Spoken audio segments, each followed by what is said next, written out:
We welcome you inside the newsroom here at WFAA. Mike Leslie alongside the soccer guru that we have here at Channel 8, Paul Livingood. We are 13-ish minutes away from the worst kept secret in all of sports becoming official. We're pretty sure, we'll wait for it to be officially announced, but we're pretty sure that AT&T Stadium will be announced as the host site for the 2026 World Cup Final, July 19th of 2026.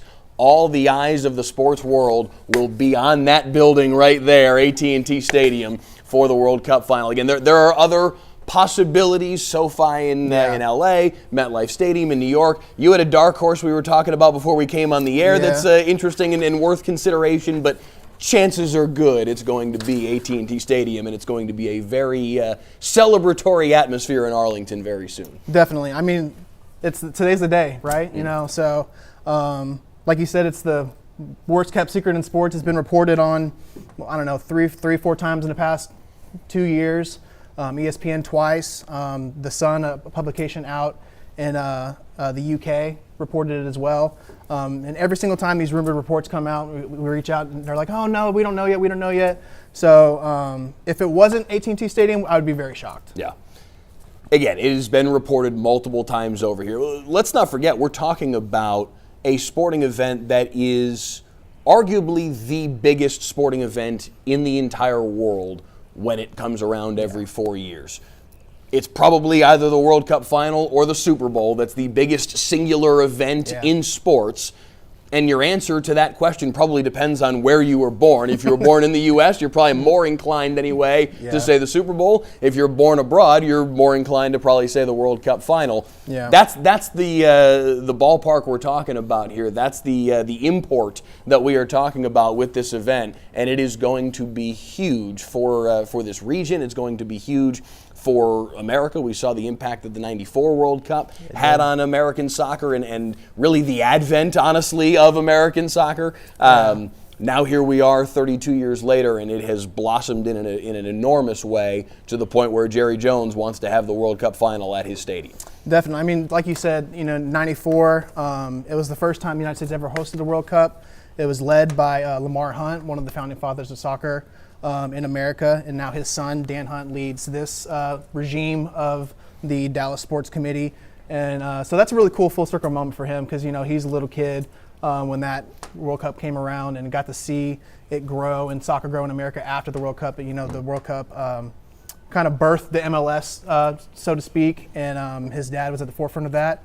And so now, like 30 years later, it's coming back, So let's set the table for you because we are about 10 minutes away from the official announcement show going live at 2 o'clock. Let's rewind a little bit for you. Let's bring you back to 1994 and the first time the FIFA World Cup was held here in the States. The Cotton Bowl played a major role in that for sure. Chris Sadeghi from our Daybreak team went back and looked at what 1994 was like.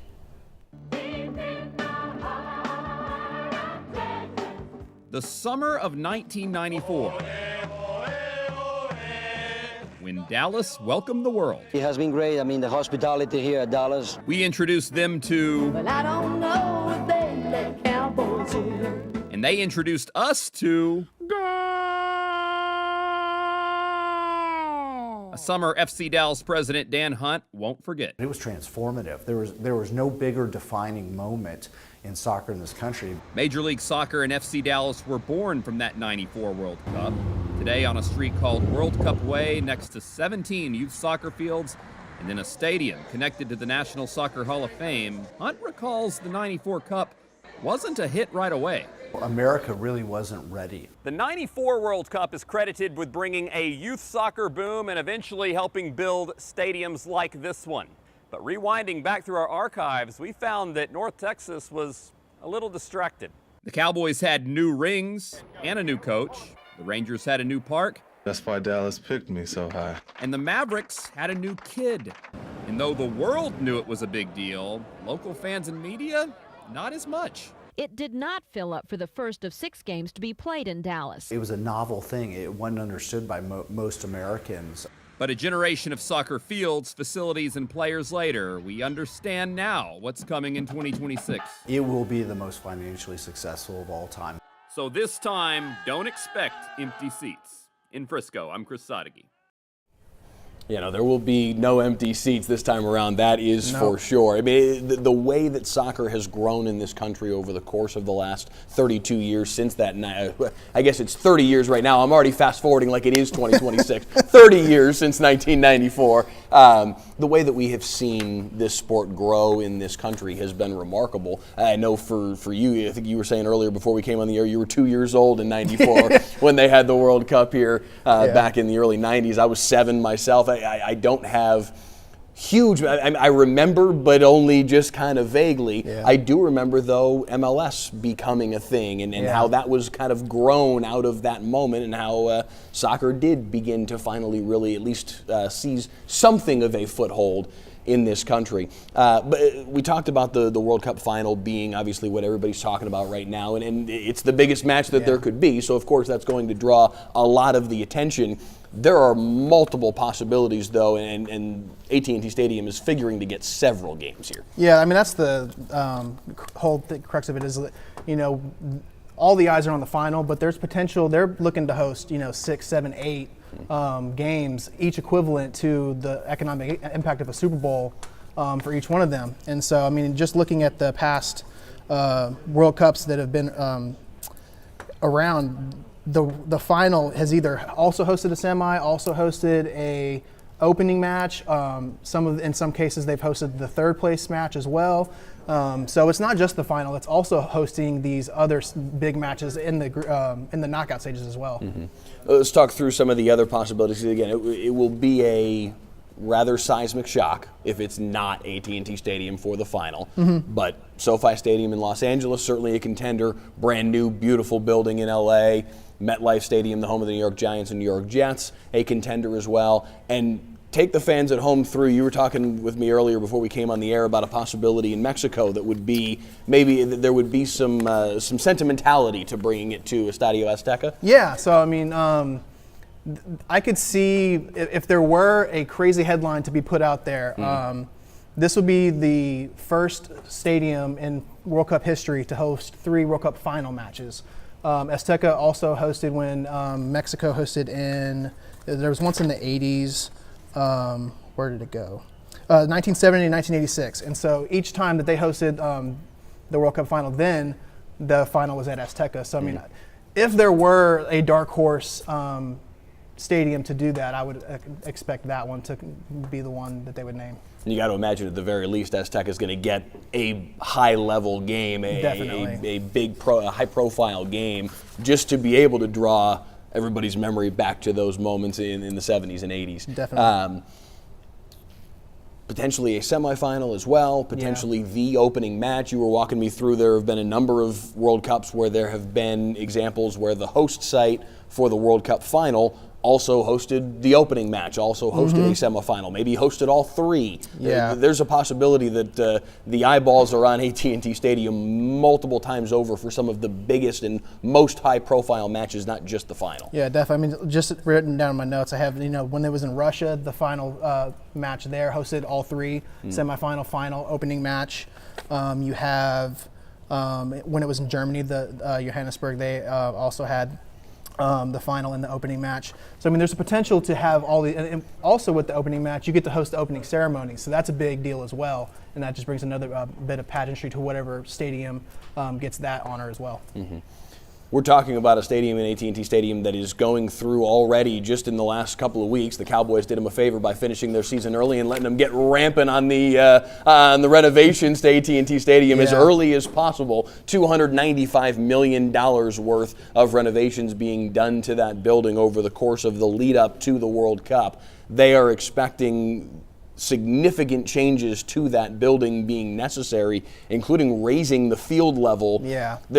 Every time I see a story about it, it's a different height. Sometimes it's 4 to 6 feet. Sometimes it's 15 to 20 feet. They haven't really fully sorted this out yet, but they're going to have to raise it somewhat to be able to have the necessary width for a FIFA pitch. Yes, exactly. I mean, so the way that I understand it is that for matches that they host, like international matches, the way that they've done it in the past is that they just lay natural grass on top of on top of concrete, and that's given players injury worries and everything.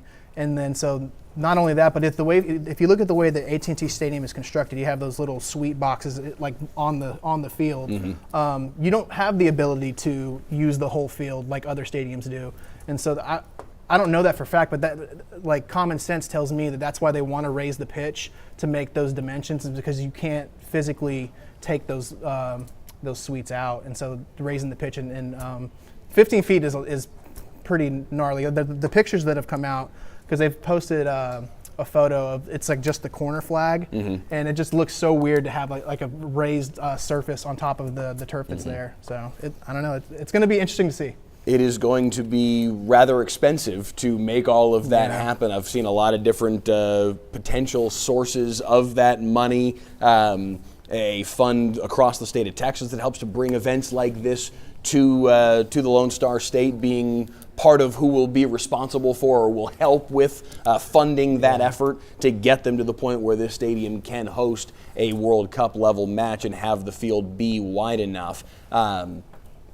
But that just goes to the commitment that is there from this group, from Monica Paul, the Dallas Sports Commission, Dan Hunt, who's the son of Lamar Hunt, the Jones family for sure. The commitment that they have to make this happen, to bring this to fruition, to, they certainly hope, bring the World Cup Final here to DFW. They're putting a lot into it. We have a crew there at AT&T Stadium as they are awaiting this announcement. It is, let's see, right now 1:58, so we're about 2 minutes away from the beginning of all of these announcements coming down, and our Matt Houston is standing by at AT&T Stadium as they are ready to erupt with excitement there in Arlington. Matt? They're very excited to get this going. This has been a long process with years of work put into it. A little bit about what this day will look like here for the next 45 minutes or so. You can see the press conference set up behind me with the tables. You'll have 4 or 5 speakers at a time. So 2 o'clock is when these announcements start rolling in. After that's complete, we'll bring on sort of the who's who of Dallas sports icons. We expect legends from the Mavericks, Stars, and of course FC Dallas as well. But we're likely to start with Dan Hunt, who, Mike, you mentioned earlier, president of the FC Dallas Club, as well as the chairman of this bidding process that city leaders have gone through now for really years to try and bring the World Cup Final here. If it's good news, you can imagine that will be a celebratory press conference. We'll talk a lot about what went right. If Dallas does not get the final, you, of course, will get sort of a post-mortem on what could have been different, what could have been better, why, for example, AT&T Stadium would not get that final match. A lot of that will probably come down to transportation. If that is the outcome, you'll hear a little bit more about that later. Obviously, any number of games here is a big deal, and there will be some as a host site. You're guaranteed at least a few. So it's the difference between potentially 5 Super Bowls in your city or 8. You can hear the music right now. That means the live stream for these announcements is starting up at the moment. You can see lots of interested folks behind me getting ready to see if their work for years has paid off. And we'll keep you posted as we learn more about the outcome there and what city leaders are going to say here at AT&T Stadium. Mike, Paul, back to you. Matt Houston, thank you so much. We appreciate it. Again, as he just mentioned, they are just now getting the show underway. There's probably not going to be breaking news in the first 90 seconds of the show. Probably not. We will be keeping tabs on it, though, for you for sure. In the interim, while we have a moment, let's bring you Chris Lawrence's piece that Matt talked a little bit about the economic impact and 5 to 8 Super Bowls basically happening here in the DFW area over the course of the summer of 2026. Yeah. Listen to this, because this blew my mind too. Chris Lawrence on just how important this could be for DFW. The timing on this couldn't be better. Arlington is a top contender to host the Men's World Cup Final. The international organization that governs soccer is in town right now. FIFA officials spent the day at AT&T Stadium checking out its security, concessions, and media accommodations. It's likely their last look before deciding which city in North America gets the World Cup Final in 2026. Now, Arlington is guaranteed to host a few matches, but getting the maximum number and the final, well, that'd be a massive boost for North Texas. The Dallas Sports Commission compared it to hosting 8 Super Bowls. They say it could create up to 3,000 jobs and have an impact worth $400 million. Yeah, just consider that for a moment, what we're talking about here, because, again, depending on where you're from and where your allegiances lie from a sports perspective, you may be more inclined to prefer the Super Bowl or the World Cup Final. It's your pick. If you're watching right now, you might be more inclined to prefer the World Cup Final. But from a financial impact for even one of these group stage matches or a semifinal or a quarterfinal to be of the economic impact of a Super Bowl, that's a mouthful. That is enormous. And I'm sure there are people watching this right now that will feel that economic impact, that may have a job that's different than what they have right now because of the World Cup coming here to the States, because of the World Cup coming here to the DFW area. That they may not even know it right now, but over the course of the next year and a half or two, things may change in their lives because of this event. It's going to have seismic impact. Yeah, I mean, we were just talking the other night, and it was shocking to you for me to tell you that they said that just one of these group stage games is equivalent economically to a Super Bowl. And that's in American sports, that's the pinnacle of what we see. And so just to hear that, I mean, the Dallas Sports Commission, they're expecting $400 million to come to this region because of the World Cup. It's going to create roughly 3,000 jobs. Just like you were mentioning, some of these people, might not have the same job, in 2026 than they do now. But just, it can't be understated how big of a deal that the FIFA and the World Cup coming to the Dallas-Fort Worth area, and more specifically Arlington, and the Arlington Entertainment District, that area is going to get a ton of support as well. Again, we are standing by waiting for news to come down. It's been reported 3-4 times over now over the course of the last couple of years that AT&T Stadium in Arlington would be the host site for the 2026 World Cup Final. So if that's not the news that is revealed over the course of the next 10-15 minutes or so, it would be rather shocking. But there are other options here. There are other considerations. Matt Houston mentioned the travel aspect of it all and the mass transportation aspect of it all. A lot of people that are going to be coming to watch a World Cup Final aren't going to be driving here. And they're going to need a way to get to AT&T Stadium. If there is one major detriment to AT&T Stadium, it is its lack of mass transportation opportunities, or possibilities rather, and does that rear its head here at the 11th hour, and do they decide to go a different direction because of that? Yeah, I mean, so that's something that they've mentioned. Like, we've met with the Dallas Sports Commission over the course of the last couple of years, and we've talked to them on many stories. And that's the one thing that they've always mentioned that they acknowledge is like the biggest thing holding them back from potentially getting the World Cup Final is the lack of public transportation. And it's Arlington is the largest city in the United States that doesn't have public transit. And so we've talked to the mayor on numerous occasions. They have a plan for the World Cup, and they're just implementing those changes over the next couple of years. But I like you said, it would be shocking if they went elsewhere because of something like that. For somebody like you, as big a soccer fan as I personally know, what would this mean? For me personally, I'm just super excited that I've always watched the World Cup, as a casual sports fan. I didn't really get into covering soccer as much as I did until I was working in Austin, and Austin FC came about, and that's when I started covering soccer, MLS, international, more feverishly. But and like I said, I was 2 years old when it came here last time. So I don't remember it. And this is something that will be cool for me personally, soccer fan. I want to, be here to cover it and just enjoy it, all the festivities that come around it. I mean, regardless of whether DFW gets the final, AT&T Stadium gets the final or not, high-level, big-time matches are coming here to DFW, and there will be a spectacle regardless, but nothing will match the final. And again, we are a matter of minutes away. The show is on the air. We are 6 minutes and change into it. They're going from 2 until 2:30, so we're going to know here in next 15 to 20 minutes in the very near future whether or not it's indeed true that AT&T Stadium is going to host the World Cup Final in 2026. We talked a little bit about the economic impact. Let's hear from a business owner right there in Arlington. Our Matt Howerton sat down with one to learn a little bit more about what this could really mean for them. If it's not beer, I am super excited. How can you not be excited? Soccer is usually the point of discussion at Peticolas Brewery in Dallas.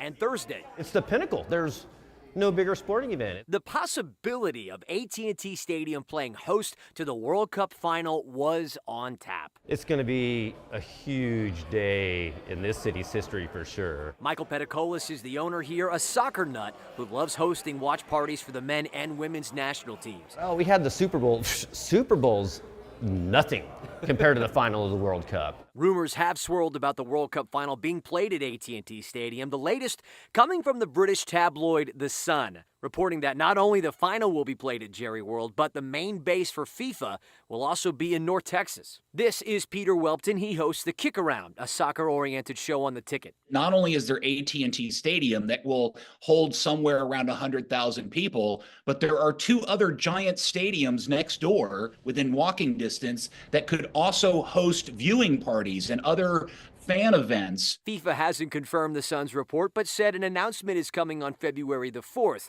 AT&T Stadium on Instagram shared that to its story Thursday afternoon. Winning this race will mean a lot to the economy, up to $400 million. To have, the gem of the soccer world in our backyard in 2026. You'll cheers to that? Can't beat it. I'll be there. I will be there. In Dallas, I'm Matt Howerton.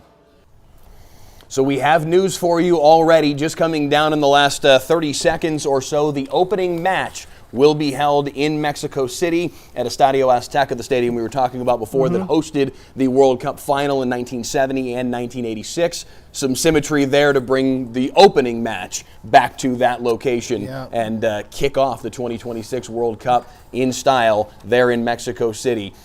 We know about the intrinsic connection with soccer that Mexico has with El Tri and how popular they are here in the DFW area as well. This is a really cool way for them to launch into the 2026 World Cup there in Mexico City. Yeah, so that doesn't shock me. We were talking before we started this that if Azteca didn't get the final, like we expect AT&T to get, they would do something special for this stadium because it has that history with FIFA and just in soccer culture there in Mexico. So I mean, this is the first stadium in FIFA history to host 3 World Cups. So Mexico is the first country to do so as well. And so that's not shocking for me to hear at all. So I guess the question will then become how many more matches down the road. Do they get a semi? Do they get the third place match? Do they get the final? Probably not. But right off the top, Studio Azteca opening match. All right. About 500 of you with us right now on the WFAA YouTube channel, the live chat lighting up. Ty Perkins talking about the concerns about getting here to AT&T Stadium being difficult. He said out of all the stadiums in the running, ours is the hardest to get to. That's fair. From a mass transit perspective, absolutely. I will say from my experience of going around North America covering different sporting events, they're really good at getting cars in and out of AT&T Stadium. They've mastered that piece of it. If they could just rope in some mass transit, then they'd have it all figured out. It is a concern. And again, as we stand here at 10 minutes after 2, we really don't know yet, except for we've kind of known for 2 years that AT&T Stadium is going to get the World Cup Final. We expect that will be made official here in the very near future. But if there was one thing that is a concern for the Dallas Sports Commission, that is a concern for the Dallas Cowboys, is that ability to get to AT&T Stadium if you don't have a car. Yeah, can't be understated. That's going to be a big issue. That'll be something that we'll cover, obviously, when the World Cup comes around, is just, the headache that it might be, even with the plan. Because, I mean, there's been, reports of, they have, buses that'll go, like a bus system that'll go from the Metroplex or from downtown out to Arlington and out to Fort Worth and everything, and just have like a big hub in Arlington in that regard. But yeah, there's no getting around the fact that, you know, all the Ubers and everything, that's going to probably be a nightmare. We will bring you updates as they come along all through the next 19 minutes worth that the show is on the air, and we will continue long after that as well. We'll go back to Matt Houston there in Arlington to get reaction from some of there are some dignitaries in town to help spice up the moment and make it just mean that much more that this opportunity, we think anyway, we're pretty sure, is coming to AT&T Stadium in Arlington. So we will keep you abreast of every update that comes down here over the course of the next 20 minutes or so. Raylan T. asking, when is the formal announcement? We don't know exactly what time, but it's any minute now because the show's on the air from 2 to 2:30. And so they've got 18 minutes left to make the announcement, and I would imagine it's going to not be at 2:29. So probably in the next 5, 6, 8 minutes, we're going to know where the World Cup final will be, and they'll dole out a number of other announcements as well, semifinals and group stage matches. We'll know what it's all going to look like in the very, very near future. Let's see what else we got. Ray S. is asking, when will they announce which cities will host Fan Fest? I imagine that's probably not going to be part of today's festivities. That's going to come further down the line when the individual host sites have a chance to kind of sort all that out. They'll all have their own Fan Fest and everything like that. So, I mean, that'll be something that, you know, the Dallas Sports Commission, you know, a year or two down the road will plan and release that information. But, yeah, so all that we're really expecting today is the full match announcement. All 106 games, I think is what it is. 104 games, excuse me. All of those, the final, the semis, the opening match, which we already have learned is Studio Azteca. And then as well as where the United States, Mexico, and Canada will call base camp in the group stage. And so that's another thing that I'm kind of looking out for is, you know, Mexico has a very big fan base here in DFW. AT&T Stadium hosts international friendlies and for Eltree all the time. Same thing with the United States national team. So I'll be curious to see where those nations are going to call home when in the summer of 2026. So far, the only official announcement that has come down is the opening match. That will be in Mexico City, Estadio Azteca, the host site for the 2026 World Cup opening match. Again, the final we expect to be AT&T Stadium. That information coming down any moment now. But we continue our wait. Take another look through our YouTube comments. Here's an interesting one that I think you can probably weigh in here on, Paul. What's that? Who do you think will win the World Cup? There's a number of teams at the top of those rankings that we've seen jockey for position over the course of the last couple of years, going back to our most recent World Cup. Who would you handicap as the favorite right now? I mean, so it's so difficult to predict because I mean the rosters are not really made, and you know, until basically the summer leading up. But with that said, you know, France has Kylian Mbappe. He's very young. He's very good. They were in the World Cup final the past 2 times, and so they're obviously a clear favorite. Whether or not Messi plays for Argentina, he's a little bit on the older side. You have them. England is a very formidable side there. And then, I mean, call me a homer, but the United States, they're ranked, 10th in the world? 10th in the world, yeah. So, I mean, they would be they'd be a dark horse. You're talking about, you know, the top 10, 12 teams in the world. If they can get hot, they have a young core that played in this last World Cup. They got eliminated in the first round of the groups or the knockout stage. My finger would point to one of the big powerhouses at this point, either France or England or you know, Argentina, Brazil. You know, Brazil's got Neymar, and so those would be the handful that I would look to. Checking back with our crew over here. Anything else announced yet? No. Not yet. Okay. Okay. All right. I'm a little surprised, honestly. 2:16, and they're going to roll through these. They're milking this for all it's worth, baby. Forget 2 to 2:30. They're going to blow out programming and go until 3. We will know, I'm sure, very soon here. We talked about the concerns with getting to AT&T Stadium from a mass transit perspective. Let's take a look through some of those rideshare concerns, a story that we did a little while back about what it's like to get to and from AT&T Stadium if you're not driving yourself. They pour into AT&T Stadium by the tens of thousands. Let's go!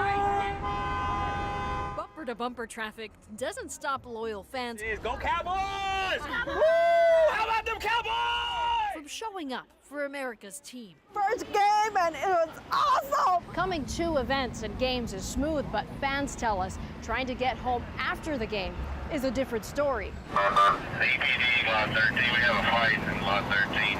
Late into the night, Is it confusing?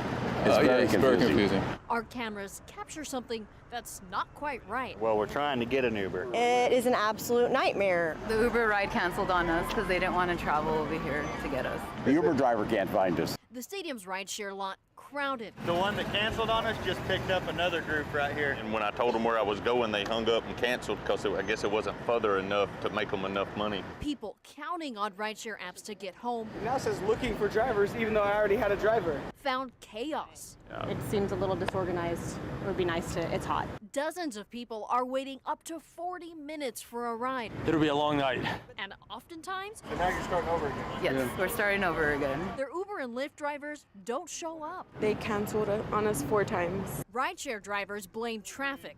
There's nothing you can do with all the cars, all the traffic. High demand It jumped, over $100 in price. leads to surge pricing that stings. $226.51. It was $100 cheaper about 10 minutes ago. $260-something to get back home, yes. Ridiculous. That's just the tip of the iceberg. Some of the cars in this lot aren't even affiliated with rideshare companies. I go here, I get cash rides, and almost all those guys do that. Rather, people like Rafael Bernardo are showing up as private drivers. Money. It's all about the money. He names the price to give people desperate to get home a ride. And I say, I'm the hero. I'm swooping in and giving this person a ride. But they always say thank you, and a lot of times they tip too, and they say, thank you so much. Thank you, like the whole ride. Because they've been waiting in the chaos.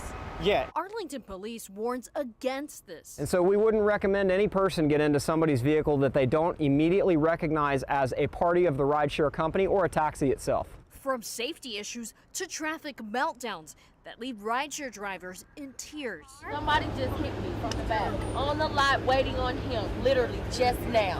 And I'm so upset because I just got my car. Oh no! Whether it's a concert or a Cowboys game, It's incredibly frustrating. we found these problems persisted on 3 separate weekends for more than 2 months. Uber and Lyft drivers are fed up too. Canceling rides because I can't. It's really hard to find the people. Do you have to cancel on people? Yes. Why? Because you can't find them. Like right now, I've been waiting on her for 15 minutes because she can't get here, and that's where the spot is.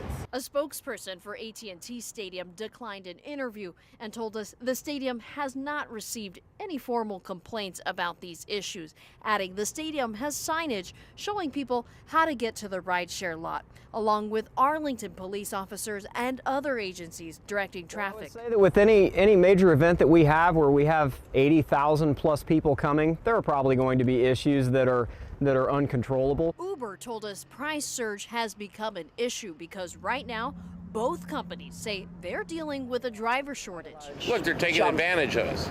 It's that simple. It ends with people looking for a fun night out, paying the price. No, they are patient because they know it's nobody's fault. After waiting half an hour for a rideshare that never showed up. Hey, you guys trying to get a ride? Yeah. Well, would you be willing to do that in cash? It took Rafael, a private driver, less than a minute to convince these people to get in his car. We want to get home. So they'll do whatever it takes. For sure, yeah, the surge. In Arlington, I'm Adriana De Alba. So this is the opener. This is Give you a look inside AT&T Stadium as they await further news. We do have more updates for you that have just come down in the last minute or so. The Mexico City match at Estadio Azteca, the opening match of the 2026 World Cup, will be on June the 11th. There will also be a match on June 11th in Guadalajara in Estadio Akron, and then they will have an opening match in Canada as well. That has been announced. That will be in Toronto at BMO Field on June 12th. Still waiting on the official opening U.S. match. Yeah. Of course, still waiting on the final, semifinal, still waiting on a lot of information, but we've got 3 matches that have been announced now. The opening match for the entire World Cup going to Mexico City in Estadio Azteca on the 11th, Guadalajara also on the 11th, and then Toronto on the 12th. Yep, so that was something that I was kind of looking forward to, was just whether or not with all the opening matches, they said that Estadio Azteca was the opening match, but I was curious if it would just be one opening match or if each country would get their own. And so obviously with the announcement that BMO Stadium is getting an opening match of Canada, that tells me that the United States one is the next one down the pipeline that they'll announce. Just the question is, where is it going to be? Is it going to be AT&T Stadium? Is it going to be SoFi? SoFi, like with the bright lights of Los Angeles, that could be just something to highlight and everything. So I mean, there's history there in the Los Angeles area with it being held at the Rose Bowl in Pasadena back in 1994. So that's what I kind of expect next out of them, is just where is this opening match in the United States going to be held? It would seem to me, because you talked about how there have been World Cups in years gone by where you've had the opening match and a semifinal and the championship match all taking place at the same venue. The U.S. has got, and Canada and Mexico as well, there are so many North American stadiums that are high-level, elite quality stadiums. Yeah. It wouldn't feel necessary to do all of that, to have the U.S. opening match be at AT&T Stadium and have a semifinal at AT&T Stadium and have the championship match at AT&T Stadium. Why not, it would make more sense to divvy that up a little bit and have your semis hypothetically at SoFi and MetLife and have the final at AT&T Stadium. That makes more sense to me. That for AT&T Stadium to get all of those would feel a little bit greedy. Yes, frankly. Nothing wrong with that necessarily, but certainly shoot for it. But I imagine that's not the path that this is going to follow. Yes, I mean, that was something I noticed too. With the only other time that more than one country has hosted the World Cup was in 2002. South Korea and Japan jointly hosted, and when you look at how those matches that were divvied, that you don't see that trend of the final got also a semi or also third place and also the opening match. They had the most venues. There was 20 venues in 20 cities in that particular tournament. Historically, all the single hosting countries have gotten 12. This last one had 8 in Qatar. So we have 16 amongst the three countries in North America. So I kind of anticipate them, like you said, divvying up. The opening match will be here, and then the semis will be in 2 other stadiums, and then the final would be on its own. But all these stadiums are going to have multiple matches. Like some of them will have a quarterfinal and maybe a semi or a round of 16, like a couple round of 16 matches, and so that's what they're kind of banking on, is just stockpiling all those matches because economy-wise, that's going to be big for you. 8 is the max. I believe so. Yes. Okay. So you're talking about probably some sort of structure of 2 or 3 group stage matches. Yeah. Around I've a seen upwards of 16 4 match. Okay. In the group stage. Okay. So 4 group stage matches, around a 16 match, a quarterfinal, and a final would and be a 7. final would be 7. You're already boom. Yeah.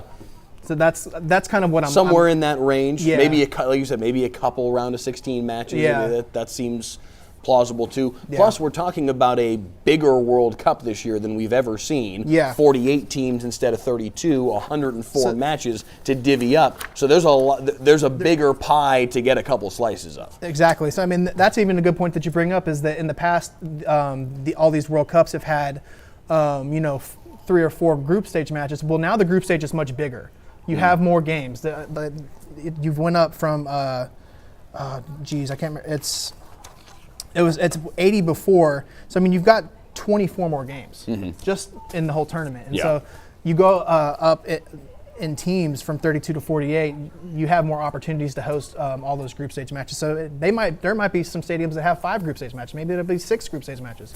Who knows? But so that's kind of what we're looking to learn today.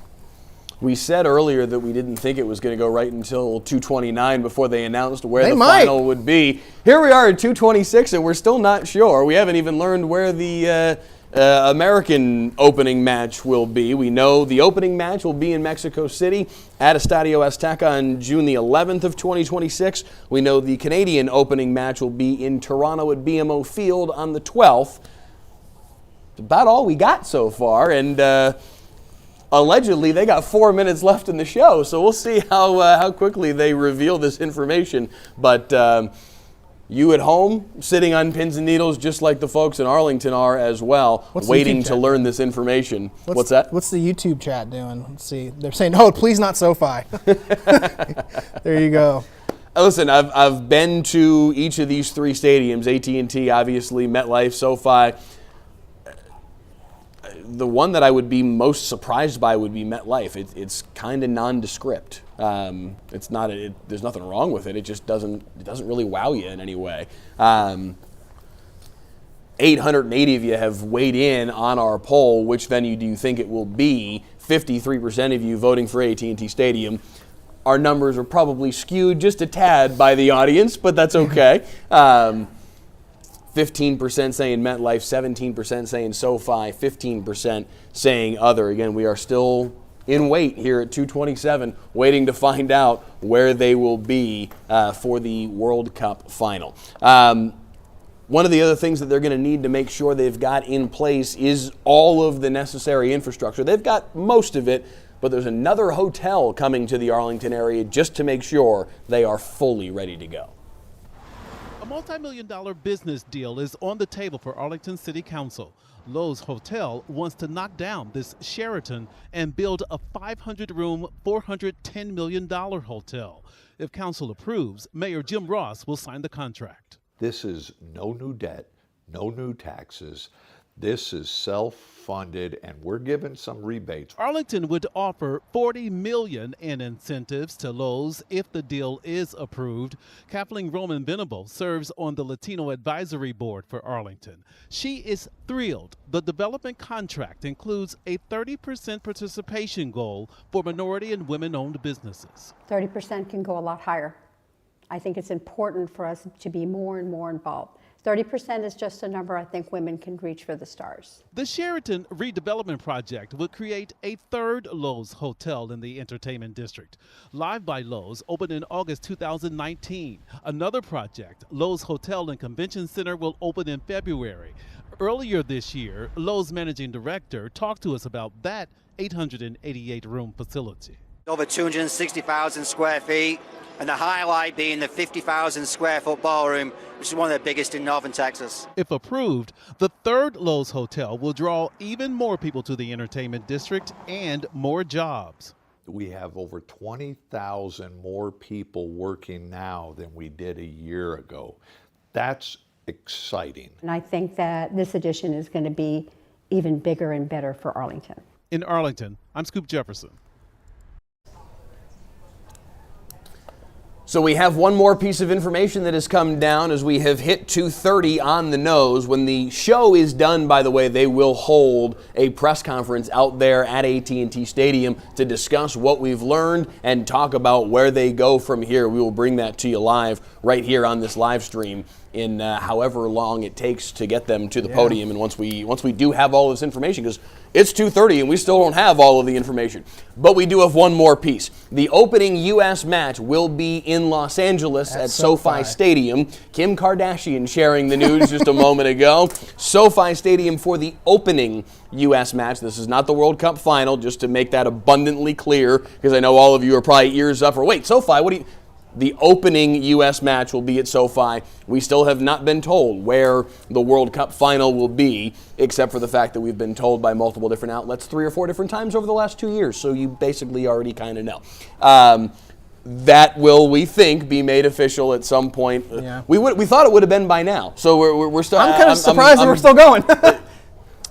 It was in the TV guide for 2 to 2:30 that this show would be, and it's 2:31 and we're still rolling. So at some point we will learn where the World Cup final will be. And again, we expect the answer to that question to be AT&T Stadium right down the road in Arlington. But still, we wait. Here we go. I want to see what we're talking about in the chat. Again, the opening match for the World Cup as a whole, Mexico City in Estadio Azteca on June the 11th. They'll have a match also on June the 11th in Guadalajara.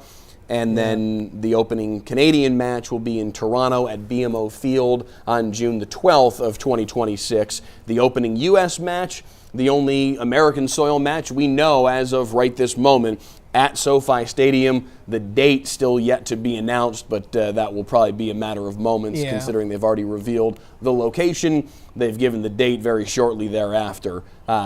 But we still wait. Here we are 32 minutes into the reveal of all of this information, and the big ticket item where the World Cup final will be is still to be determined. Arguably, yes. Yeah. From an official standpoint, yes, we still wait to find out exactly where it will be. All right. Well, I mean, we got people are wondering they want the final to be hosted in the Cotton Bowl. I mean, that would be kind of cool, honestly, but for the historical aspect of it. But I mean, that was announced. From somebody who's covered a number of events at the Cotton Bowl, that stadium unfortunately is past its prime. Yeah. Beautiful stadium, love it. It's got an incredible historical importance. It would need a ton of TLC to be in a position to host this event. What's that? What's that? Check teams. But yes, I mean the SoFi is gonna that match is gonna be June 12th. Okay. Dallas's first game, so maybe Arlington is going to be on the 14th. We don't know, so that must be a group stage match. Well, that makes sense. That they're announcing there. So that's the first. Arlington's first match will be June 14th. June 14th. So we got that. That came down, and then so there's the first of what we expect to be 6, 7, 8 matches to be held at AT&T Stadium, June 14th of 2026. A World Cup group stage match will be held at AT&T Stadium in Arlington. Yep, I mean that's the going back to the Cotton Bowl thing, like you said, it's like that stadium's just too old now. All of these stadiums that are hosting in the United States are all NFL stadiums. It's all the newer ones. You got where the Cowboys play, where the Chargers play, where the Giants play, where at Arrowhead in Kansas City. So all these like newer stadiums that can hold a lot of people. I mean, obviously Cotton Bowl can too. I mean, Cotton Bowl holds almost 100,000, over 100,000. It's in that. It's at maybe 80, in that range. But yes, I mean, FIFA wants to have these newer, nicer stadiums, to get put the publicity up on it and everything. They want it to be a big shiny toy, so to speak. So I mean that's why. And so they said the U.S. group stage matches will be in L.A. Oh, okay. So the United States group stage matches are going to be at SoFi and at Lumen Field in Seattle. So that's good information as well. We don't have any dates on those. But so the United States men's national team, which will probably feature a handful. Basically, the crux of the meat of the team is already kind of set in stone. It's all the American-born players that are playing in the Premier League or in La Liga in Spain or in the French leagues. Just all the overseas guys. So you're talking Christian Pulisic, Weston McKennie, Tyler Adams. Ricardo Pepi might be on this. I was kind of shocked that the Texan Ricardo Pepi was not included in the last one, but he's been playing extremely well overseas as of late, and he's extremely young. So basically, the young core of the United States team is already kind of set in stone. It'll be the last 7 to 8 spots is what people will be jockeying for. Let's see what schedule we got here. Yeah, I see it. Let me see. So we have the group stage schedule. So the first match in Dallas is June 14th. The second one is going to be on Monday, June 17th. And then there's about a week off, and they'll have another one. The picture is sideways. That's why I'm tilting my head. It looks like it's Monday, June 22nd. Yep. And then they have 5 group stages. So Five group stage matches because the group Dallas, stage is bigger now. So they have 5 group stage matches. The third one we said was Monday, June 22nd. The fourth one is Thursday, June 25th, and then the 25th and 27th. Yeah, and then it rounds out Saturday, June 27th. So we have 5 group stage matches coming to AT&T Stadium in Arlington. So there you go. There's 5 Super Bowls you just got. So, but take this a step further. Pull that back up for me real quick. Yeah.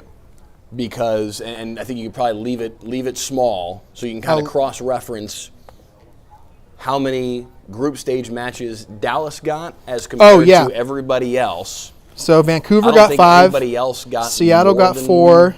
SoFi got 5. Or sorry, no. Levi Stadium in the Bay Area got 5.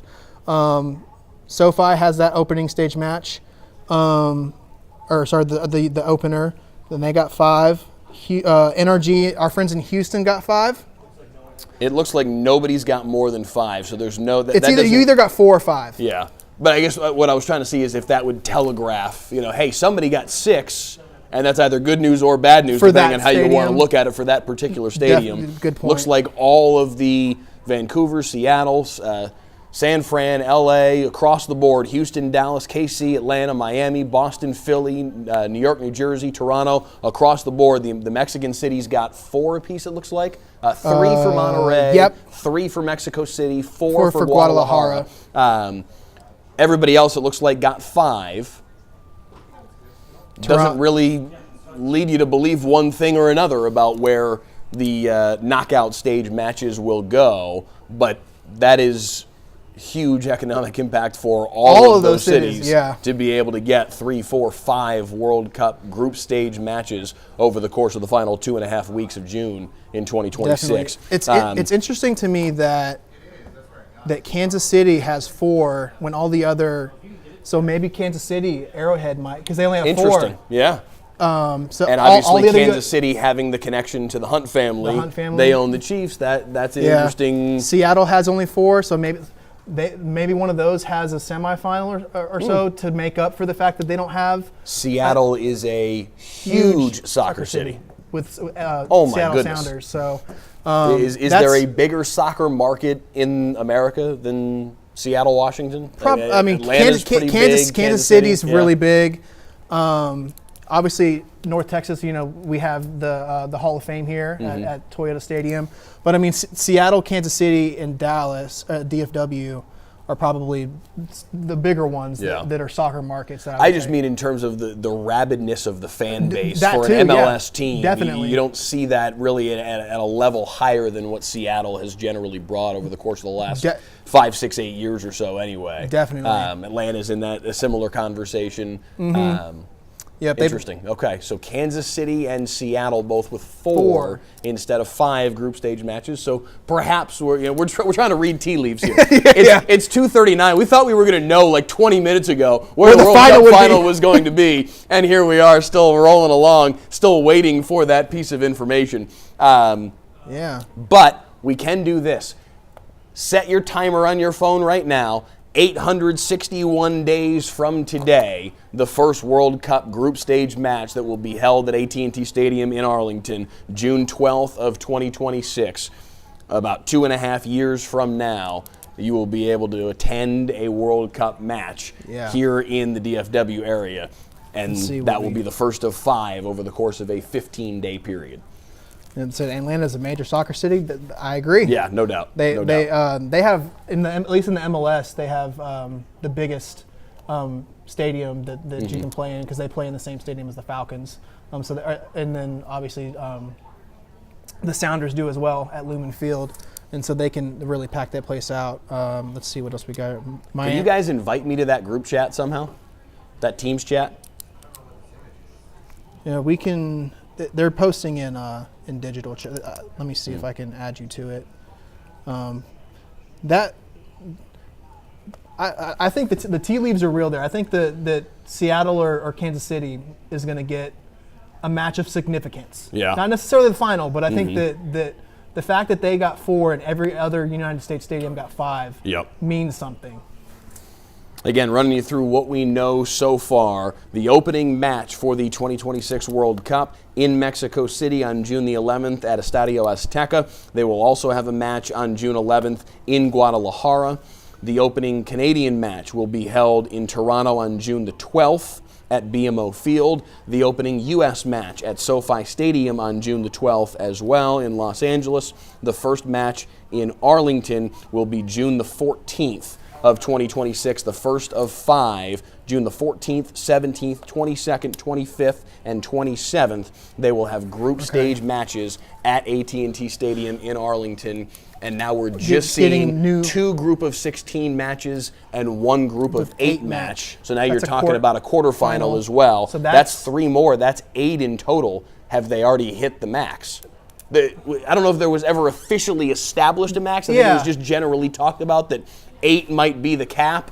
They're already at 8. They're already at 8, but I don't know that necessarily means anything. That's interesting. But it did just immediately. That was the first thought I had. Wait, that's already 8. Is that a bad thing? Yeah. That we'll just goes see. to the fact Probably not. The tournament's a lot bigger. So I mean, for the first time ever. So I mean, this is something that we've never seen before. Okay. So 2 games in the group of 16 and a group of 8 match, so a one quarterfinal match.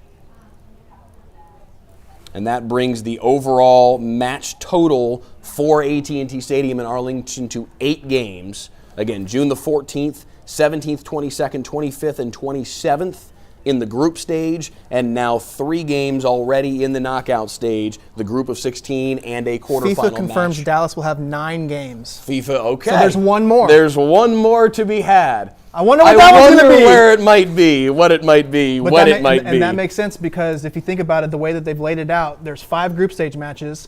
They've done 2 round of, group of 16s, and then a group of 8. And so then they're not going to give them a semifinal too, because they want to divvy it out. Right.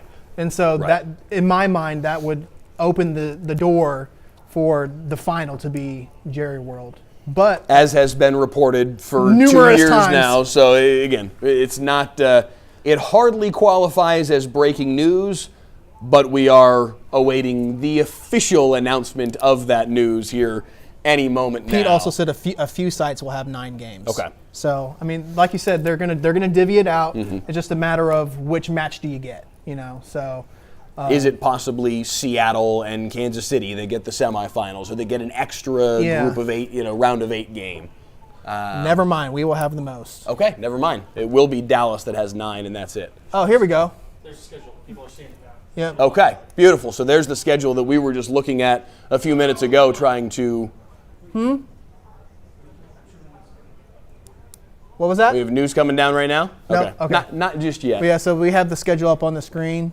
This is what we were looking at. Me and Mike were looking at earlier. Like, as you can see, Vancouver has 5. Seattle has 4. The Bay Area, Levi Stadium has 5. Los Angeles has, or SoFi and Inglewood has 5. Guadalajara has 4. Miami for the third place game. Okay.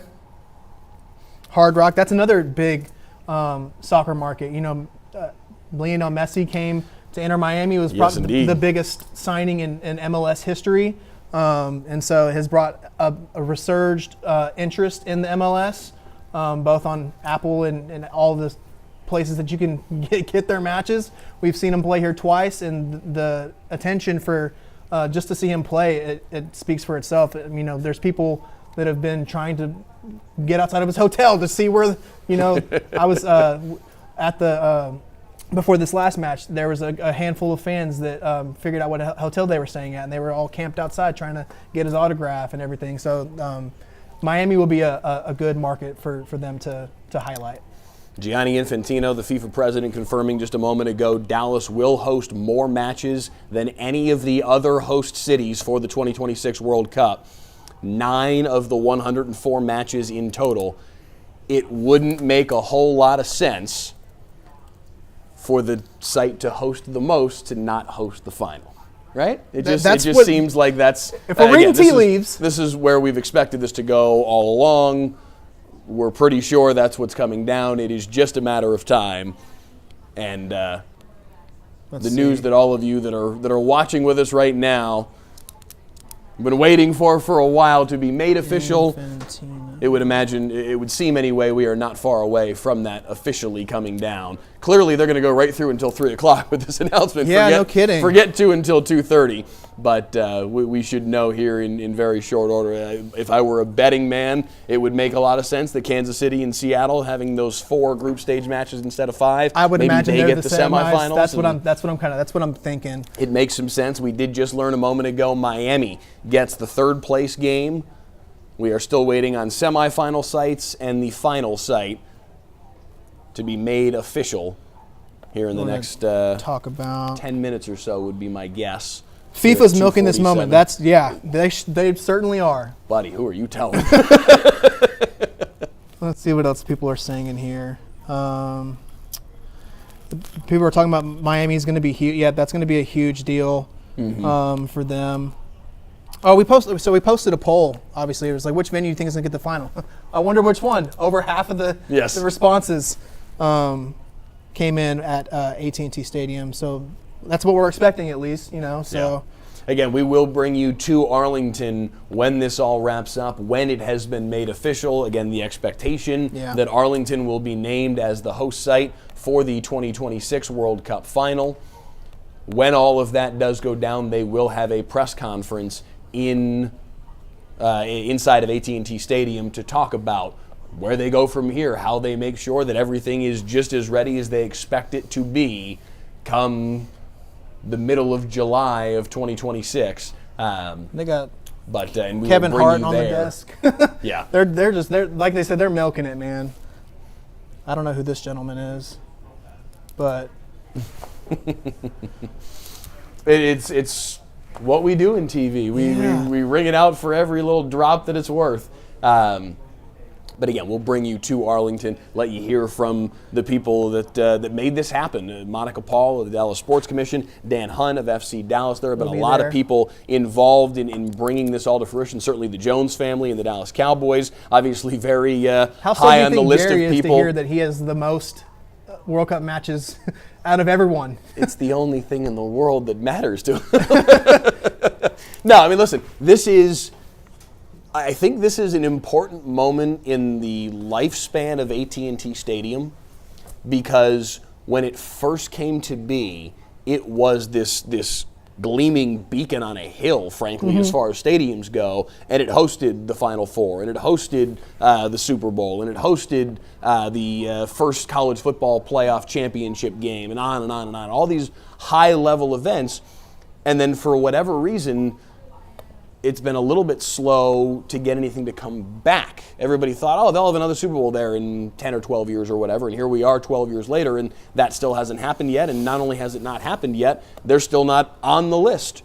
Oh, here we go. I feel like this is... Jay wants us to have people vote on the poll. What is the most you'd be willing to pay for a World Cup ticket? One option is $100, one option is $500, one option is $1,000, and then his last one is my 401k.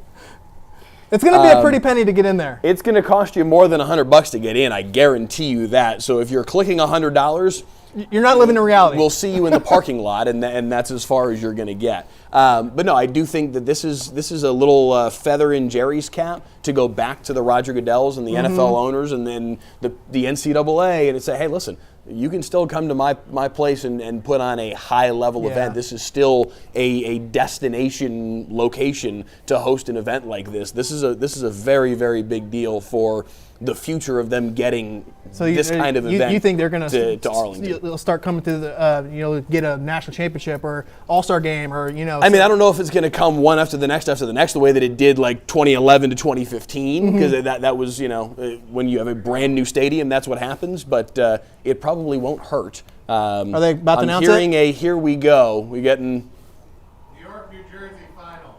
New York, New Jersey gets the final. Really? Wow. Wow. Shocking. Wow. You probably just heard it reverberate across our newsroom. The final will not be in Dallas. It will not be in Arlington. It will not be at AT&T Stadium. How far did my jaw just drop there live on the air? I'm a little shocked myself. I can only imagine how shocked Jerry Jones must be, Monica Paul must be, Dan Hunt must be right now. This, again, we're talking about reported multiple times over, 3-4 times over the course of the last 2 years, that the final would be at AT&T Stadium in Arlington. FIFA drops a bomb, and it will not be in Arlington. And I'm wondering what the YouTube comments that's exactly where I went. Now. My goodness. Wow. There you go. Well, yeah, there had to be one more. Yeah, exactly. Here's your consolation prize. A semifinal will be at AT&T Stadium, but not the final. That's insane. Money Pit Castle from Santa Fe says, LMAO, they did us dirty. Michelle says, wow. Lissandro says, why? Look at the chat. Why? What? Nick Scholl, a bunch of sad gamblers today. This is, wow. I'm legitimately surprised for something to be as reported as it's been by multiple different outlets. I wonder if it was going to be AT&T Stadium, and the fact that it got leaked, maybe did they do it as just to reverse it and be like, oh, you think that it's going to be at AT&T? Watch this. Is FIFA that petty to do that? But why would they care? I don't know. I'm thinking out loud at this point because. Listen, we're talking about FIFA. They've done some stuff in their time, so I'm not putting anything past them. But that is, wow. AT&T Stadium will not be the host site for the World Cup Final. It will host a semifinal. That news coming down just moments ago. Our YouTube comments blowing up. Poppy Gonzalez says, guess I'm flying to New York. Wow. Presser is starting soon. So Berto G says, you have the most games of the tournament. Be grateful. Listen, it's not a grateful or ungrateful thing. It's shocking. It's legitimately shocking, and it changes the landscape of what this is going to look like. Jamie Morin says this has to be because of mass public transit. I mean, I guess, but you're going to have a semifinal here, so clearly you're not that worried about it because there's going to be a whole lot of people that have to come here for a semifinal too, that have to come here for a quarterfinal too, that have to come here for two round of 16 matches too. They have the most matches out of everyone. They said that, so I mean that is shocking. I really want to know what the reasoning of, because I mean, like we said, it's been reported, rumored, multiple times by very credible outlets, ESPN, outlets that cover soccer overseas in Great Britain.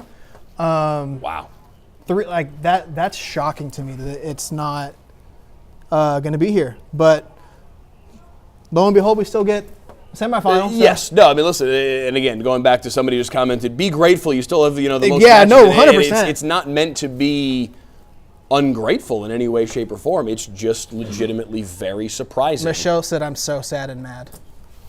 I'm so sad. I think a lot of people in the chat are probably sad right now. They're just as shocked as we are. Yeah.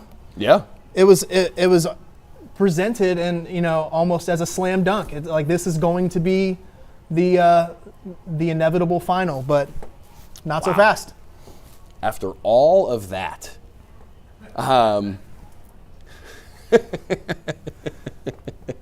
Comment from somebody on Twitter giving you and I props for writing out FIFA's quote known ridiculousness on the WFAA live stream.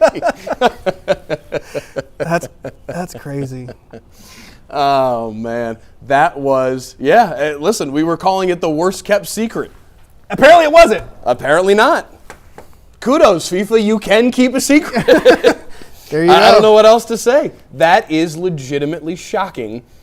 What was a foregone conclusion, it seemed, what had been reported so many times over, evidently reported wrong, and New York, New Jersey, MetLife Stadium, the home of the New York Jets, the New York Giants, will be the host site for the 2026 World Cup Final. AT&T Stadium will get a semifinal, will get a quarterfinal match, will get 2 group of 16 matches, will get 5 group stage matches, 9 matches in total, the largest number of any of the host sites across North America, but it will not get the final. So it is interesting that MetLife was one of only two, like out of these, 12, like however many, 11 stadiums that are going to do it this time, MetLife was one of only two that hosted World Cup matches the last time.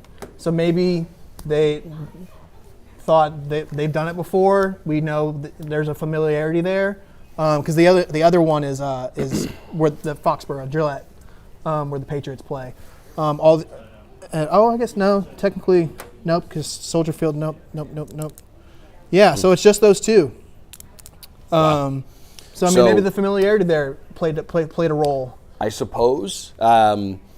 So we talked about it earlier that they brought out, they pulled out all the stops in Arlington to hype this moment up, to make this moment as big as it could possibly be, certainly hoping for and wishing for and expecting for it to be that the World Cup final would be in Arlington at AT&T Stadium.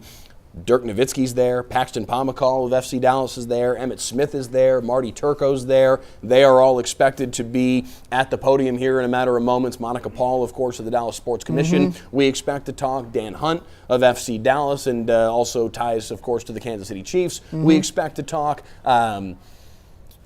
But there's going to be a lot of questions of how did this end up this way? I mean, it was, again, reported 3, 4 times over. Even just this morning, even just this morning, one final report inside the billion-dollar venue that's going to host the World Cup Final, that's going to host the World Cup Final. In fact, not. Let's go ahead and bring you to AT&T Stadium right now for reaction to a legitimate shocker as they begin the press conference with the Dallas Sports Commission there at AT&T Stadium. Welcome up. I think they're coming around the corner here. We are going to welcome up true sports legends here in Dallas-Fort Worth. He is the GOAT, Mavs Legends, 14-time NBA All-Star, 2023 Naismith Memorial Basketball Hall of Fame inductee. Dirk Nowitzki gets the hot seat right over next to me. We also have FC Dallas midfielder and 2019 U.S. Soccer U20 Men's National Team World Cup captain Paxton Pomykal joining us, as well as Cowboys legend, NFL all-time leading rusher, 2010 Pro Football Hall of Fame inductee, the one and only Emmett Smith. He's a soccer dad as well. His daughter Reagan played midfielder at Texas A&M. And finally, the effervescent DFW sports cheerleader, former Dallas Stars goalkeeper, and president of the Dallas Stars Foundation, Marty Turco. We can clap, it's fine. It's fine. So I think we all know how these press conferences go in this modern era. We are going to ask them a few questions, then open it up to the floor. All we do is you stand up, identify yourself. We do have Kaylee and Priscilla. Kaylee's right over here. Priscilla is right over there to your right. We just ask that you raise your hand. They'll bring you the microphone. Stand up, identify yourself, and reveal who it is you're addressing the question to, because we are streaming this. I know most everybody up here knows who you are, but if you wouldn't mind just telling us who you are and to whom you're addressing the question, we would appreciate it.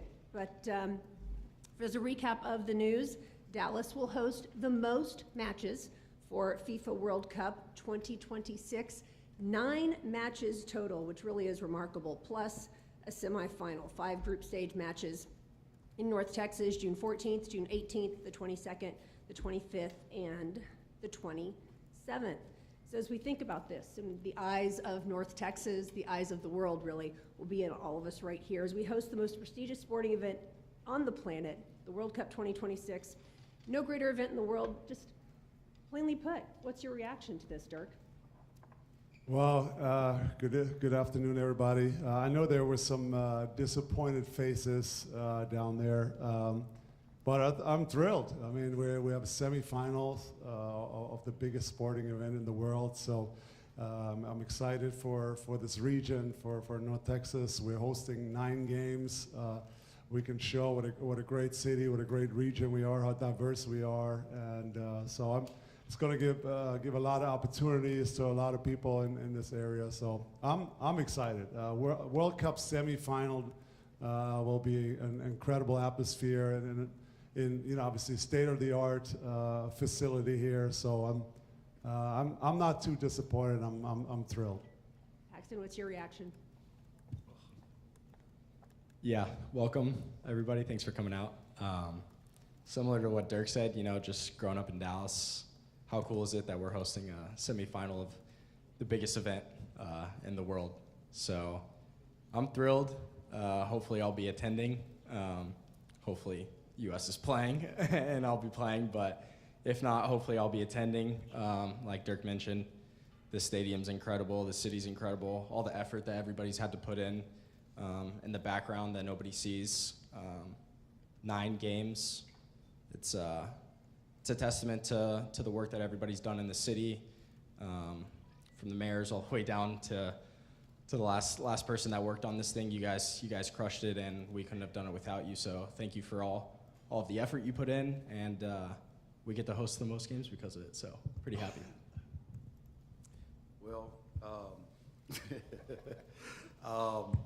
I'm excited for the city and the region itself. To be hosting 9 games is pretty amazing, and to be hosting the semifinals is also a great thing in the context of winning. But there is some disappointment here because I got to speak my mind. I cannot believe we lost the jersey. But it happened. And so, but Dallas itself is positioned itself nicely, and I think over the last 5 to 10 years, the city, the state, the region itself has done a lot of things to position ourselves for a global event like this, and we're poised to host something as big as this. And I think this region deserves to have something on a major, massive global stage like this. And so kudos to all the mayors and everyone else that have put in tremendous amount of effort and resources to make this city and this region suitable for an event like this. So all is not lost because this is a region of champions. We're talking about the Texas Rangers who won the World Series just recently. So it's not a lack of effort. It's not by because we don't have quality sports or quality fields or quality infrastructure. We have all those things, and maybe we get it on the next go around. Marty? It's great to be here representing a world-class city, Dallas in North Texas. Growing up in Canada, could never imagine this would be home. And growing up a soccer, football fan, and playing it myself, the fact that the World Cup is coming back here is amazing. I think it's just a testament to what this city has become. And well before I ever got here 2 decades plus ago, when you think of it, this is world class. And it's not an accident that we have 9 games. The infrastructure that we have, the vision that our politicians, our sports leaders, our business leaders in this community, and this effort spearheaded by Monica Paul to deliver an amazing bid doesn't go unnoticed by a lot of people. And so 9 games, a semifinal, is absolutely amazing. And I'm tickled pink about it and trying to take a step back. Of course, you know what Emmett is saying about not getting the championship game. Yeah, of course it is disappointing because we know we do deserve it, but we also deserve these 9 games. Yes. And it's going to be amazing for our region, and I think it's just going to showcase all the class that we have of our hotels, our airports, and all the infrastructure that has gone in the future of where we are is going to be showcased. So to me, that's what I think of. As Emmett said too, this is a championship city. We want championships, and we're gonna show everybody why we deserve the absolute best. So I think of world class, and I think of where we're sitting right here at AT&T Stadium. It is the best facility in the world, and we're gonna have amazing football matches here. So it's pretty exciting, and to be part of it, representing sports in Dallas, is an absolute humble opportunity to do so. So this is a great day for the city of Dallas and for North Texas. Open up to questions in just a bit, but Dirk, I just want to get your global perspective here. Obviously, Germany having won the World Cup 4 times, most recently in 2014. You grew up a huge soccer fan. Germany's hosted twice. The eyes of the world will be on North Texas. How does that make you feel as now almost an ambassador for this region as well? Yeah, like I mentioned earlier, I'm excited to show what Dallas and this region is capable of, and how nice it is here. And so people will that never been here will see what a great town this is with sports fans, and like I said, so diverse over the last 20 years that I've lived here. So I can't wait to showcase this region to people from all over the world. And like I said, I'm more excited than I am disappointed to have 9 games and to host so many people from all over the world. So I think Dallas is ready for it, and it's going to be a great World Cup. And Paxton, you touched on it a little bit. I'd love to have you elaborate a little further. You captained a U20 World Cup team, representing FC Dallas, and as a professional soccer player, to know that matches will be played right here in your backyard. What does that mean? Yeah, that means everything.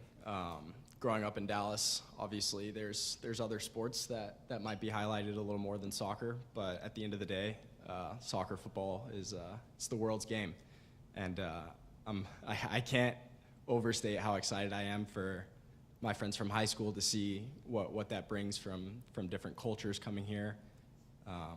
It's the World Cup, man. So like I said, it's difficult to understate how important this is for me to show my friends the culture of soccer, guys that grew up watching only basketball, football, baseball, hockey, how much this means to me and the community. And Dirk mentioned how diverse the community here is, and I don't think everybody realizes how many football fans we have, soccer football fans we have in this area. Obviously, we have a lot of football fans, but yeah, I'm just excited.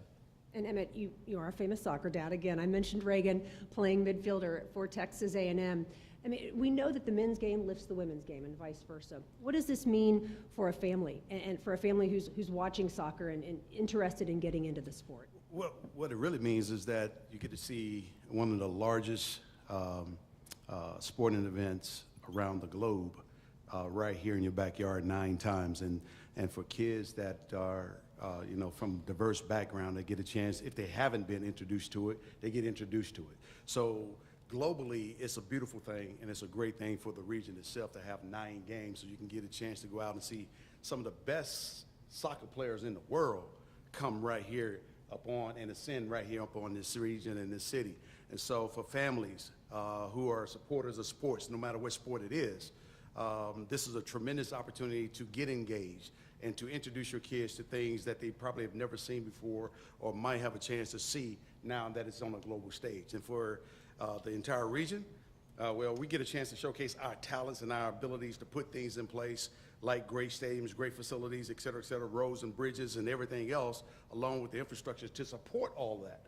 And so it's a beautiful thing all the way around when you look at it, even though the disappointment may be there, forgetting it, the 9 that we actually have is a beautiful thing that we can build up off of. So I'm excited about all of that. And Marty, you now work in the impact business, really, as the president of the STARS Foundation.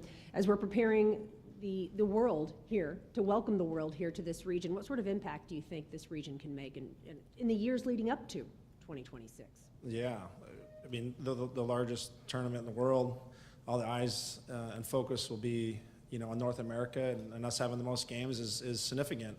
And, we live in a community that, what makes me most proud about North Texas, it's the most philanthropic area in this country. And it's not by accident. And a lot of people care, they give back, and they want to make this community better. And this, I know this is going to be an opportunity for us to showcase what we do here, all the work that goes in every day to making a difference for our kids, for our schools, for our healthcare system, and our education. And those things are the most important, and we're going to get a chance to showcase it. Yeah, it's going to be a lot of fun. You're going to get teams from all over the globe and eyes on our region. I think it's just fantastic. And I'd love to say probably my proudest moments as an athlete were representing my country. I'm Canadian. I'm happy that Vancouver and Toronto get to host this tournament as well. And it is a lot of pride. But now being a local resident here, the pride that we have in this city as a sports town, as being a sports fanatic, growing up playing soccer, the chance that we have to impact our community, impact our economic value, but most importantly, just showcasing the value that we have here as citizens and humans in our corporate side, to me, is the best part. And so that's what I think of, as much as we wanted the finals, right? It's just not lost on us what an impact it is. And I've never missed watching a World Cup since I remember. Remember the days when you know, I got Italian heritage, and Baggio missed a penalty kick, and how crushed we were. And then every chance Canada gets to play in the World Cup, you know, for a smaller country, it's just a great opportunity. So this is magnificent. It's the biggest in the world, and so I'm pretty excited for it. Thank you, guys. We're going to open it up to questions. We have about 5 minutes as we have a hard out. Priscilla and Kaylee. Kaylee, right over here in the front, if you wouldn't mind. Pedro, just identify yourself and to whom you're addressing the question. Thank you. Pedro Silva, Univision Dallas. This question is for Dirk. Dirk, in terms of a context, being you a soccer fan, and as Gina said, growing up in a country like Germany, can you put in context what it means for people who are still not that familiar with the sport of soccer, the World Cup, in terms of competition, in terms of eyeballs, compared to, let's say, an NBA Finals, an Olympics? Can you describe a little bit of what this event means to this city? Yeah, it's the biggest in the world. I mean, soccer is globally the biggest sport with the most supporters. So this will be, all eyes will be on this event for how long it's on.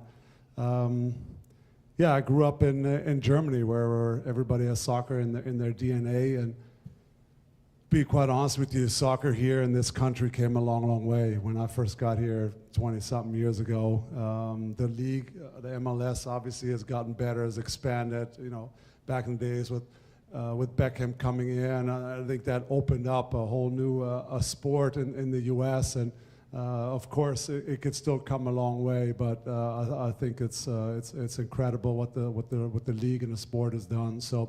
It's been fun watching the sport grow. More people talking about, you know, the leagues in Europe and following the sport more. So I think it's the country is definitely ready to host this World Cup, and it'll be fun. Any other questions for our celebrity athletes who are up here? Priscilla and Kaylee can bring the mic to you. If not, we will say thank you, gentlemen. Thank you very much. Yeah. Thank you. It's okay. We can all clap. It's fine. Thank you, guys. As soon as they clear the stage, we are going to welcome up the mayors. Please clap. Please clap. Everyone, please clap. They're thrilled. Yeah, listen, the moment the press conference began and they're all talking about how thrilled they are, I was brought back to Apollo 13 and the scene where the wives are being hounded by the reporters. Remember, you're happy, proud, and thrilled. And the reporters come running over, and the one wife, well, we're happy and we're proud and we're thrilled. Yeah. That was tough to watch. Yeah. They listen. As somebody said before, hey, you've got the most matches of anybody. Don't be disappointed. Don't be. Mm-hmm. Of course. Yeah. A World Cup semifinal is coming to DFW. Is going to be at AT&T Stadium in Arlington. Yeah. That hasn't been the goal. Let's just be honest here. That hasn't been the goal from the jump. Yeah. The goal all along was for AT&T Stadium to host the final, and that didn't happen today. The headline today is AT&T Stadium misses out on World Cup final. There is a subtext here. There is a sub-headline here of, hey, you're still getting 9 matches, including a semifinal, including 2 round of 16 matches, including a round of 32 match, including 5 group stage matches. Like, there's a whole mess of soccer coming to DFW in the summer of 2026. But what Monica Paul wanted, what Dan Hunt wanted, what the Jones family wanted, what the Cowboys as an organization wanted, what AT&T Stadium wanted was the final. And that ends up in New York instead. New York City gets the final. Dallas and Atlanta get the 2 semifinals. Miami, Boston, KC, and LA get the quarterfinals. Yes, Miami has the 3rd place game. Yeah. And then again, 2 round of 16 matches, which I believe Dallas is the only site, Arlington is the only site that has multiple round of 16 matches. Yeah. That's the extra. That's the one that brings them to 9, apparently. Yeah. And a round of 32 match, plus the 5 group stage matches. 9. So there is a ton of really good soccer coming here to the DFW area. It will be a standalone semifinal game in the middle of July 2026, where the eyes of the world will still be on AT&T Stadium. but you could hear it in Dirk's voice. You could hear it in Emmett's voice. Emmett said, "I can't believe we lost to Jersey." Yeah. You could hear it in their voice. There is absolutely disappointment that this didn't end up with what we thought was going to be the case, what was reported many times over in the last 2 years, that it was going to be the World Cup final at AT&T Stadium in Arlington, and it turns out that won't be the case. Yeah, I mean, I don't know what else there is to say. There's just that you missed out on the World Cup final, but you get the consolation prize is you get the most matches out of every stadium. So I mean, with that, I mean, economically they're in a good spot because they get an extra match. So I don't know how the final. I mean, because obviously the final is going to be like worth more than some of these other matches that are earlier than that. Mm-hmm. But still, I'm trying to find the grid of, all the knockout stages. I'm just searching Twitter, going to all these different groups. So I mean, our friends in Houston have 7 matches. They have 5 group stages, a round of 32 and a round of 16. They're after the round of 16, they're done. Mm-hmm. So I mean, Seattle has the 4 group round of 32, round of 16. Sorry, what's that? We have city leaders talking. Oh, we do now have city leaders. Oh, Okay, sweet, that's really the meat of this that we really want to hear. I didn't know that we had more press conference to go. Let's go back to Arlington and hear from some city leaders. I believe that's going to include Monica Paul of the Dallas Sports Commission and some others. Yeah. We are now on the global stage.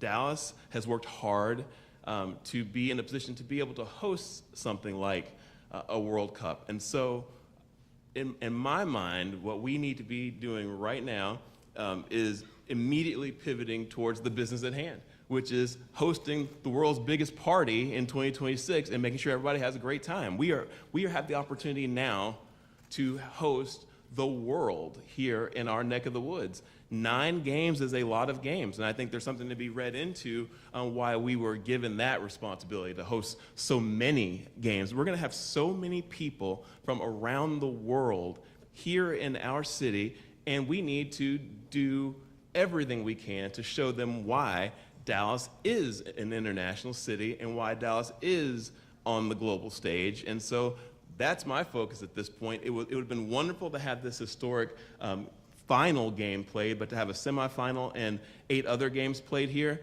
there's a real opportunity to showcase what this city has become. This isn't the 1980s. J.R. Ewing is not a real thing. This is the Dallas that we want the world to see. And so they're going to get a chance to see that in 2026. And that's really where I think the focus ought to be, how to make sure that we show the entire world how fun and welcoming and beautiful our community is. And so I'm as excited as I can be about it. 9 games is a lot of people from around the world who are going to be here for a considerable amount of time, and they're going to come away with an impression of our city that I think is going to stay with them forever. So I'm very excited, very happy. It's a great day. And a lot of impact across the region, Mayor Cheney. Yeah, just as my colleagues have said, usually us mayors are competing against each other for projects, but this collaboration really speaks to, how you had 4 regional cities come together with a large team behind us to say, what could we do together to compete as a region and showcase all of North Texas. I'm really proud for the city of Frisco, our Visit Frisco team, and everyone I saw day to day leaning in, I know along with the other cities and their staffs in this regional effort to lead up to today. I know there's much more work ahead of us, but in Frisco, it's going to mean so much more even after we host the games. We're proud to call our partners that made today happen, Dan Hunt and Lamar Sports, and FC Dallas and Hunt Sports Group. And of course, Jerry Jones with the Dallas Cowboys. They both call Frisco home for their worldwide headquarters. And we saw the impact the last time the United States hosted the World Cup, what that did for the sport of soccer.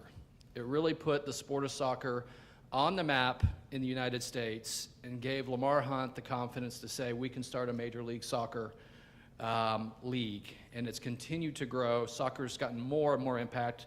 We saw the Messi impact hosting his first away game when he came to FC Dallas. And the lasting impact for our community, having the National Soccer Hall of Fame in our community, and of course being the home of FC Dallas, and the largest youth soccer complex, I believe, in the United States, or one of them. that it's going to have a generational impact on our families and continue to grow the sport in Frisco. From an economic development impact, we currently have over $2 billion of commercial activity that is being built to be prepared for the World Cup. The city of Frisco is investing over nearly $100 million into our historic downtown because we want to show it off in 2026 for the World Cup. That's the kind of impact as a region that hosting the World Cup can have, where it's leading to billions of dollars of economic impact just in Frisco, not to mention what's happening in my colleagues' communities. Councilwoman Hill. On behalf of the City of Fort Worth and as a member of the Fort Worth Sports Commission, this is a thrill for us. This is an opportunity for the City of Fort Worth to show off true Texan hospitality. Everything from the stockyards to downtown to our cultural district. We look forward to welcoming a global community to North Texas. And I think, as they mentioned, it's been a team effort, and we are so proud to be alongside these cities to host 9 games, and that's a tremendous, it will be a tremendous impact on our city. As y'all have mentioned, the economic impact, there's going to be thousands of jobs, hundreds of millions of economic impact dollars going into North Texas, and we look forward to be a part of it. Thank you. We will open it up to questions for Mayors Ross, Johnson, Cheney, and Councilwoman Hill. If there are any questions, we have Newey and Mack right over here on the right. I think, Newey, you were up first. Please just stand up, identify yourself, to whom you're addressing the question, all the things. Mayor Ross, Newey Scruggs, NBC5. Do you think public transportation, Arlington not having it at all, could have been a part of not having the final here? Newey, why did I know somebody's going to ask that question? We have public transportation.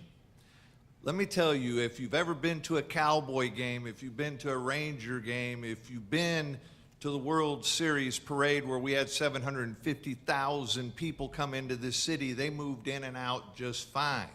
We have a rideshare program that gets people around just fine, but just because we don't assign ourselves to a particular transit authority at this particular moment, people think is that gonna be a problem? Absolutely not. We have been working hand in hand with Michael Morris and RTC and COG and planning all the transportation moving in and out of this city on a regular basis. So it worries me not one bit. This is the type of thing that Arlington was born and raised to do. We do this all the time. We've done Super Bowls. We've done 3 Taylor Swift concerts in a row. That's almost as big as a World Cup now. This is something that happens on a regular basis. Our traffic management people are second to none. And if you've ever experienced coming in and out of here, we get people in and out as good, if not better, than any other city in the country. So we do have a public transportation system. We're just not assigned to a transit authority. But I knew that question was coming, Newey. Thank you for getting it right out. Shoot. We'll go to Mac now. Mac Engel, Fort Worth Star-Telegram. Newey stole my question, but I do want to ask this.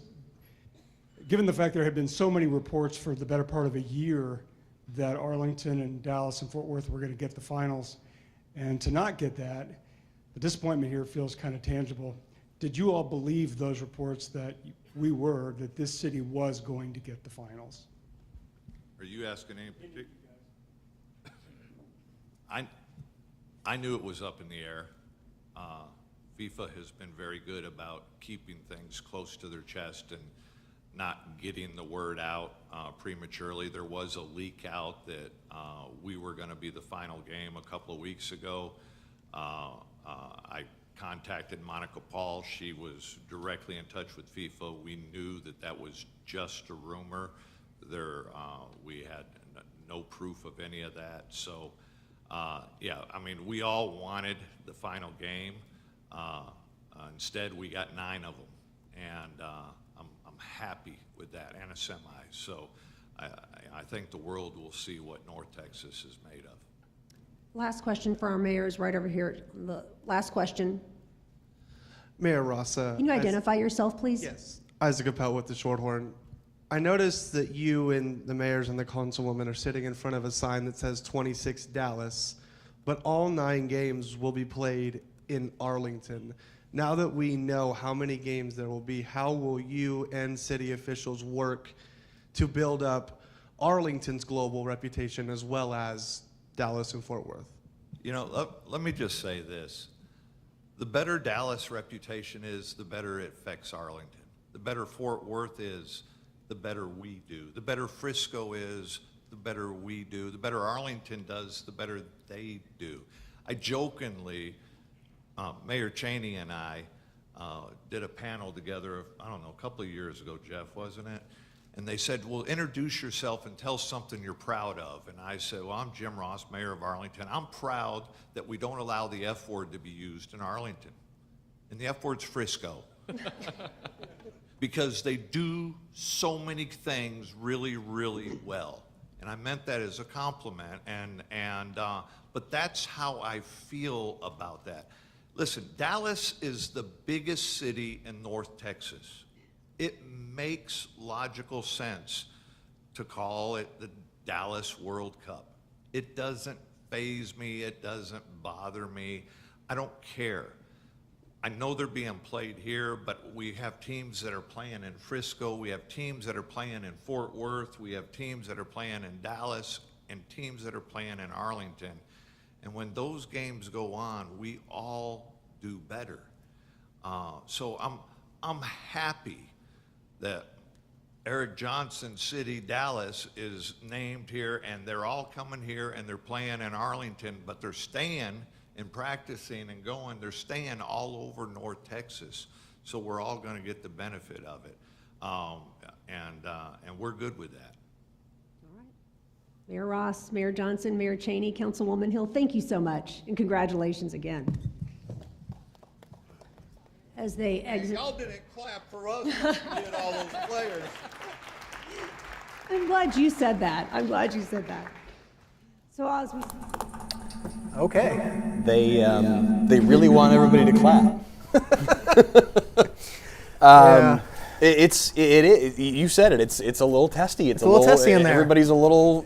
And listen, I don't blame them for being frustrated. Yeah. You heard it from Jim Ross, the mayor of Arlington. There, he was the gentleman that was all the way down on the left. He said it was just a rumor that it was going to be at AT&T Stadium, and very clearly he's right. It was just a rumor. But it was a rumor that was out there, and then out there again, and then out there again, and then this morning. This felt like a lot more than a rumor. This felt like it was a foregone conclusion. Yeah. And I got to imagine on some level, even for them, even he's saying, hey, I reached out to Monica Paul, and she's saying, hey, it's still not decided. You know, it's not done. It's not done. We reached out multiple times to the Stephen Joneses of the world and whatnot, and hey, it's not done. It's not done.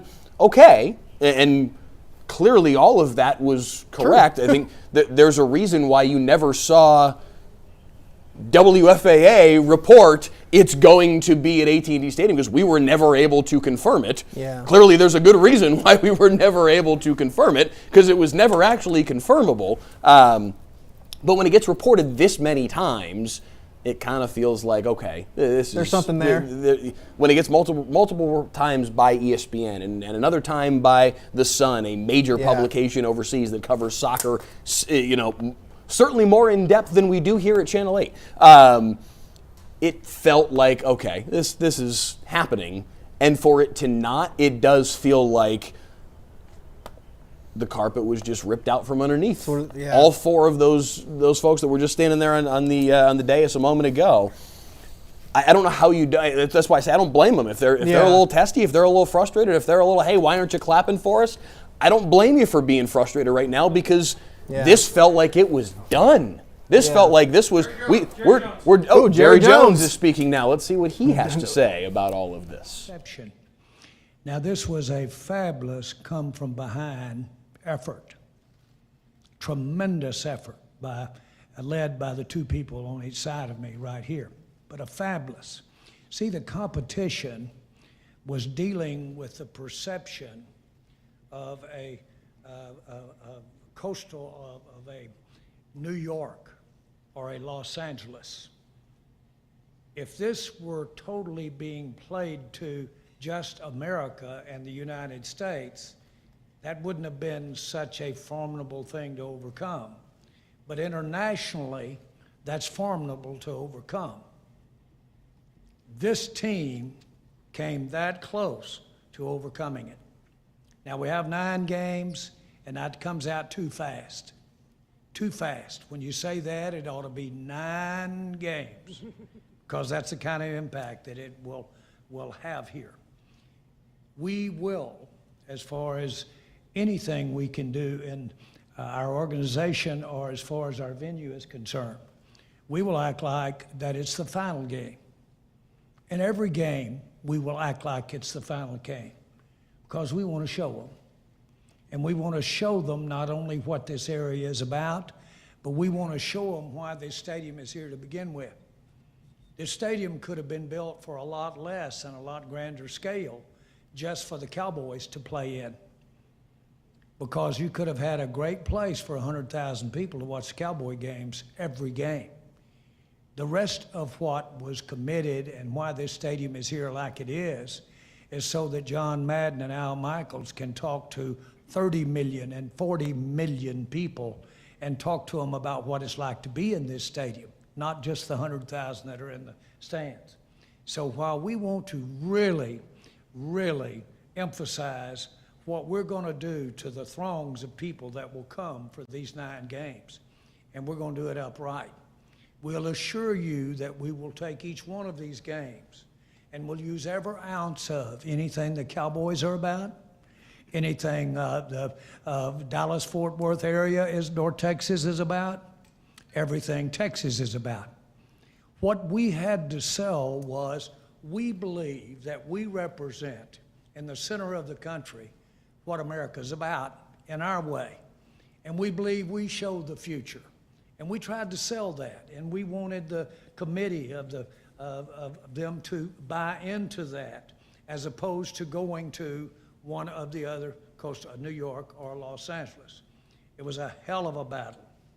We almost got there, but I don't want in any way, from my perspective, to take away from how hard we're going to work to make each one of these games notable beyond any other contests that we have. So with that, I'm going to be through. There's a lot in me that, because we didn't get the final, compels me to talk about what an unbelievable job was done to get us to the point to where we're sitting here thinking, well, we're disappointed, and we are, but no question about that. But only to the extent that that is a standing of today, not about what we're going to be doing for these 9 games. Thank you, Jerry. Monica, you've brought so many people together to get us to this point. What's your reaction? Well, of course, I'd love to be standing up here saying we're hosting the final, but honestly, I think in all of our projections, we never had 9 matches that we were looking at. So to know that we're the only city and the only region that are hosting 9 matches, and honestly, I think to know that DFW, Dallas, North Texas, our entire region was in the conversation from the beginning, that we were considered for a final, has a lot to say, because we are putting our city, our region, all of our partners on a global stage. And at the end of the day, that's a big win in itself. And there's no doubt with the people who have put their blood, sweat, and tears into this bid, the partners that we have with the Cowboys and AT&T Stadium and the Jones family and Dan and FC Dallas, and I mean, I could go on and on of the people that have worked on this bid to get us to this point. It's just a big win altogether, and I look at this match announcement today as the last puzzle piece of the border of a puzzle, and we've got a lot to fill in. And that's where we're going to start tomorrow, is working to fill in those gaps and ensuring that we're putting on the best World Cup ever. Dan? Yeah, obviously I have a very long perspective on this, and I go back to 1994, getting the quarterfinal here in Dallas, and it was really kind of a shock that Dallas wound up with a quarterfinal And you fast forward to today, and we were in the conversation to host the World Cup Final. And it was an incredible honor to even be on that stage and have that opportunity. And I'm so proud of our partners here. Our friendship with the Jones family goes back a long time, and they've been fantastic. Monica Paul and her team, and I know you saw mayors from 4 different areas here earlier, and that was, this has brought our community together. But I want you guys to think about this. Out of 9 games, we have 4 elimination round games. And I'm going to have to go look at the table, but I'm not sure anybody else has 4 elimination round games. And we have a final match on the last group stage elimination day. So you have 5 fixtures that are do or die that are going to happen at this magnificent theater. There will be more drama that takes place here on this pitch than anywhere else in the entire World Cup bid. You have 5 do or die matches, and you're going to have 9 great matches that take place, because I know how they do things here at AT&T Stadium with our great partners, the Joneses and the NFL. But you will see things and you will see drama unfold that probably will have never been witnessed in any other World Cup in a single venue except here at AT&T Stadium. So incredible win for soccer fans. Soccer fans in North Texas, you're going to have an opportunity to come here. And if you think about the amount of visitors, 9 matches, the economic impact, this is like 9 Super Bowls that we're going to get right here in our backyard. And it's going to do nothing but grow the global game, grow the game here, and grow our city to an even larger stature on a global basis. And we all get to be part of this. So this is a dream come true, and I am so proud of the effort, but I am excited for the drama that we are all going to get to witness here on the pitch. Thank you. Now we'll open it up to questions. Again, we do have Kaylee over here, Priscilla on the left. If you wouldn't mind identifying yourself and to whom you're addressing the question. As it relates to this group, let's keep it focused on soccer, please, and the news of today and nothing else related to other areas of business people may be involved in up here. So with that, we'll go ahead to Meredith. Hi, my name's Meredith Yeomans with NBC5. Congratulations on getting the 9 games. I was wondering, were you given any indication about why we did not get the final? And if not, will you get an opportunity to speak with FIFA officials about why that didn't happen and why it didn't go our way? Are you addressing Monica, that? I guess. Repeat her question. Why, did FIFA give you any indication as to why Dallas did not get a final? And will you speak to FIFA? And they asked for Monica first, but Jerry, please feel free to weigh in. No, we did not get a heads up in terms of how many matches or if we were getting a final. We learned with the general public. I would anticipate that we will have some follow-up questions and, just like to give some insight because it only makes us better and stronger moving forward for any events that we look to host. Would you like to weigh in, Jerry? No, I had visited with key people as well as with other people in our organization, and from that standpoint knew, just as you knew, where we were going to be. And I do want to make this point. There will be not one difference in how we prepare and what we do with our venue and what we do with soccer and what we do with the fans that visit here and how this thing is presented. There won't be any difference in if we'd have had the final game or not. And it's because of the fact we're getting all of the games that we're getting and the substance of those games. All right, we'll go over here to the right over here to Nui, I believe. Nui Scruggs, NBC Dallas. Question one for Jerry and then one for Dan. For Jerry, on the business of soccer, is Legends Hospitality the official World Cup provider? And for you, Dan, how will FC Dallas's facilities be used during this time for 9 matches? Well, I think that the thing that we are going to bring to the table is cutting-edge hospitality, and we do that. And so it was going to be a challenge. As a matter of fact, when I was visiting with the key people this past week, I said, don't you give us this final. We're going to take it up the flagpole if you do, in terms of hospitality and in terms of how it's presented relative to the national and international audience. And I don't know if I'm answering your question, but I just will tell you this. This is a triumph. This is a huge, huge success for every entity concerned here. And while it's easy to sit here and say you came in second, the real world is seconds here are magnificent. And that's not an exaggeration.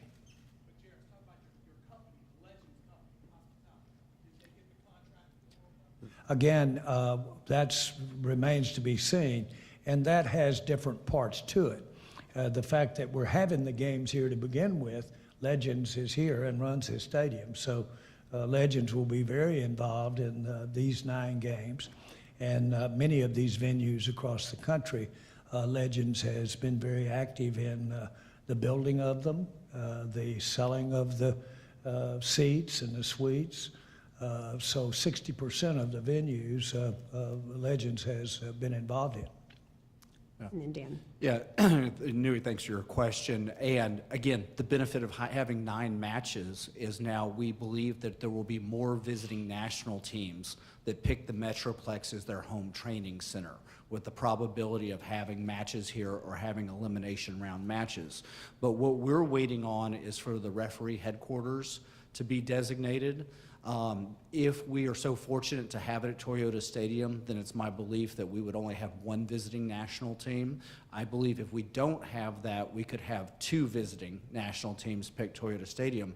But the Metroplex is ripe to have many visiting national teams pick this entire area and use facilities like MoneyGram, Toyota Stadium and Soccer Center, SMU we've talked about, UTD, there's been a litany of them. I would sure like for Fort Worth to have an opportunity to participate in this also, but we're waiting on the International Broadcast Center in that announcement, and hopefully that'll also be coming in the coming weeks. And then, you know, they will eventually make the decision on hospitality too. That's another decision coming up that Jerry was talking about, and I know Legends has, you know, put in a great bid on it. And so I think there are so many things coming to the Metroplex, and we're in that final running. This really could still be the epicenter of the World Cup. You know, obviously people talk about finals, but semifinals are legendary matches. Having 9, having the opportunity to have all these national teams, all of these visitors, International Broadcast Center, referee headquarters, it just kind of goes on and on and on.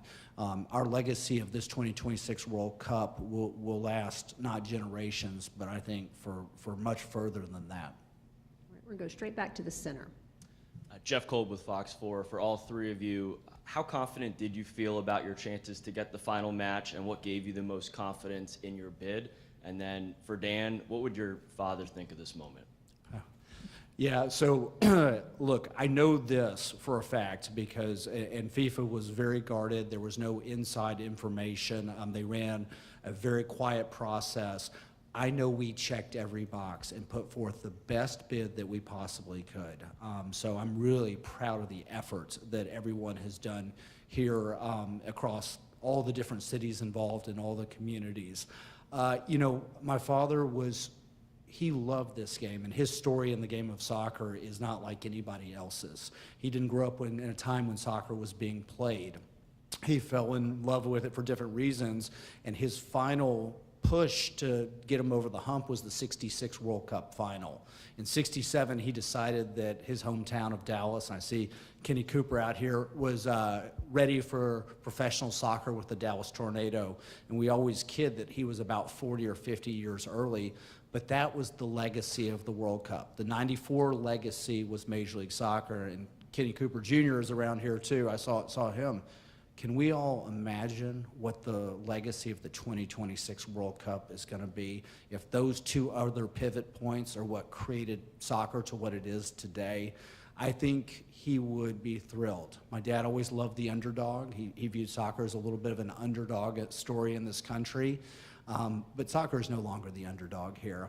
And I think people always ask me what my biggest hope is for it. My biggest hope is that coming on the heels of the 2026 World Cup, we influence young men and young women to be the next, you know, Lionel Messi, the next Pelé, the next Mia Hamm, and the next Abby Wambach. We whatever comes of that, we produce the next global superstars. It's going to happen here in the United States. It will. It's only a matter of time. And I think the 2026 moment will be the one that spurs more young people to play the game we all love so much. The FIFA team led by Gianni is, in my experience in sports, is one of the most professional, one of the most competent teams of any, whether it be networks or whether it be the NFL. They're one of the most competent, and I'm confident that they were totally sold, completely sold on what we were offering. And again, I knew personally from the very beginning, because of the international viewpoint and the perception, that New York was formidable competition. Monica? Yeah, I would say going into it, I was probably 50-50. But you have to keep in mind that this is my job on a regular basis. I think this is the best region in the whole entire country. I think this is the best stadium in the whole entire world. I know we have the infrastructure. I know we have the hotels. I know we're centrally located. I know we have the corporate support, the community and city support.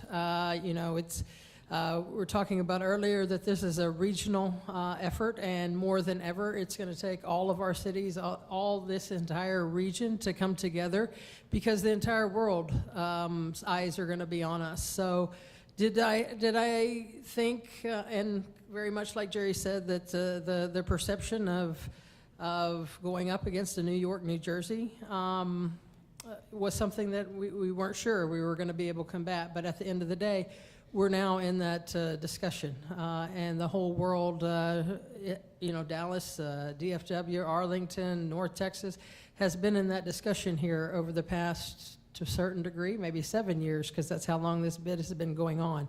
And at the end of the day, that's a big win. But make no mistake, hosting a World Cup semifinal is also a big win, and knowing that we've got 9 matches, and we're going to be welcoming visitors from across the world and be able to share our great region with them, and hope that they come back many times over. So.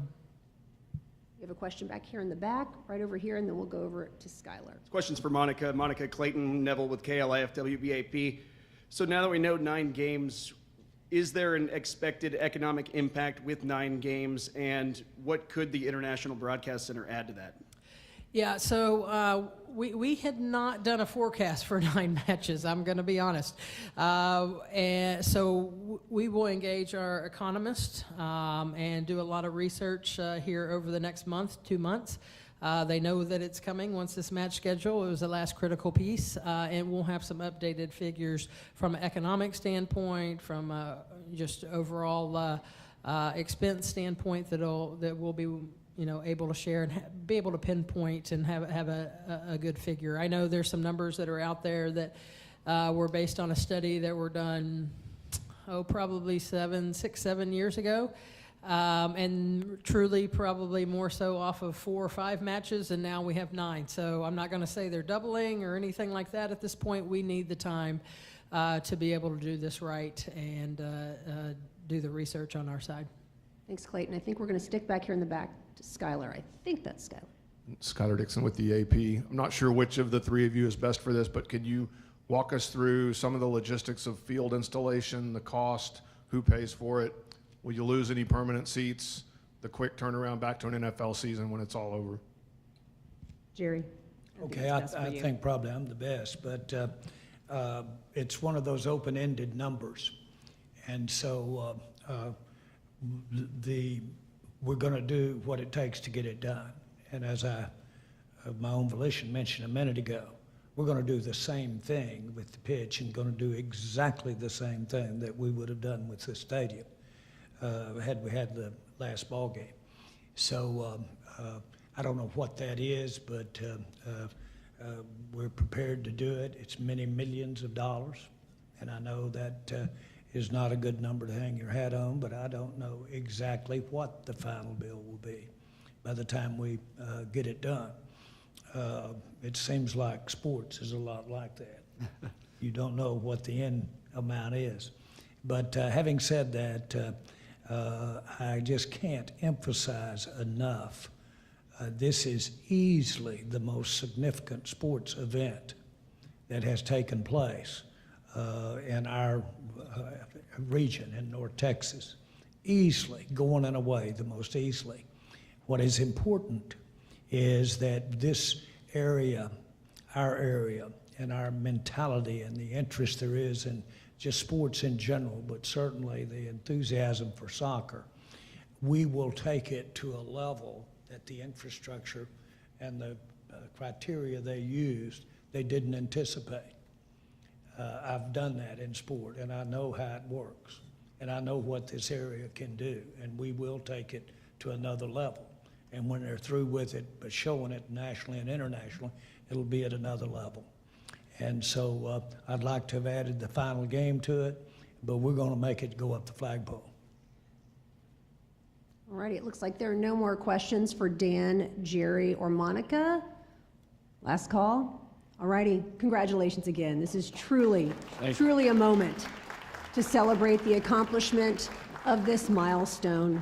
And even though we've gotten to this point, we can pause for a few more photos. We know that our work really has just begun. All right, we welcome you back into the newsroom here at WFAA. It looks like, anyway, they have wrapped up for good now there at AT&T Stadium.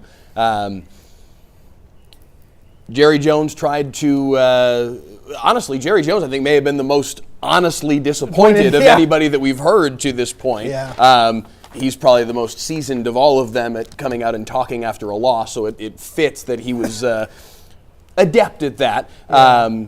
There's a lot of disappointment in that room. Yeah. They did. I mean, Jerry said this team came this close. He said it was a hell of a battle. We almost got there, but did admit, listen, they're disappointed. They did come up just shy of their goal of getting the World Cup final to AT&T Stadium. Again, they will have the semifinal. They will have 9 matches in total, mm-hmm. 2 round of 32 matches, a round of 16 match, the semifinal, and then the 5 group stage matches as well. Dan Hunt getting into the fact that there won't be any more drama anywhere else across the country, across the continent, over the course of that month and a half or so of the World Cup, because 5 of those 9 fixtures will be matches where it's do or die. The final of the 5 group stage matches, somebody's going home after that. Yeah. And then you've got, of course, the 4 knockout stage matches. Nobody's got more knockout stage matches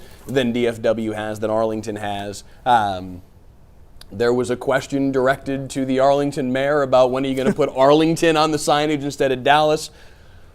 Just my 2 cents. We make way too much out of that. I don't think anybody in Foxborough, Massachusetts is saying, why are we calling it Boston? Yeah. Because it's the Boston area.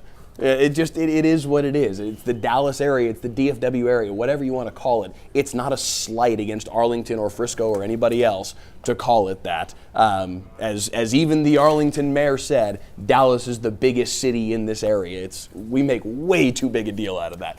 But anyway. We're getting Matt set up for a live hit. Okay. All right. Very good. So we will go back out to AT&T Stadium here momentarily. Matt Houston is standing by as well. Just your reaction to their reaction, as we've heard now for the last probably hour or so, creeping up on an hour since the announcement came down, reaction from Emmett Smith and Dirk Nowitzki and Marty Turco and Paxton Pomykal, reaction from Jerry Jones, reaction from Monica Paul. Dan Hunt. Monica Paul was interesting to me, talking about they're really trying to play up, 9 matches, which is huge. Massive.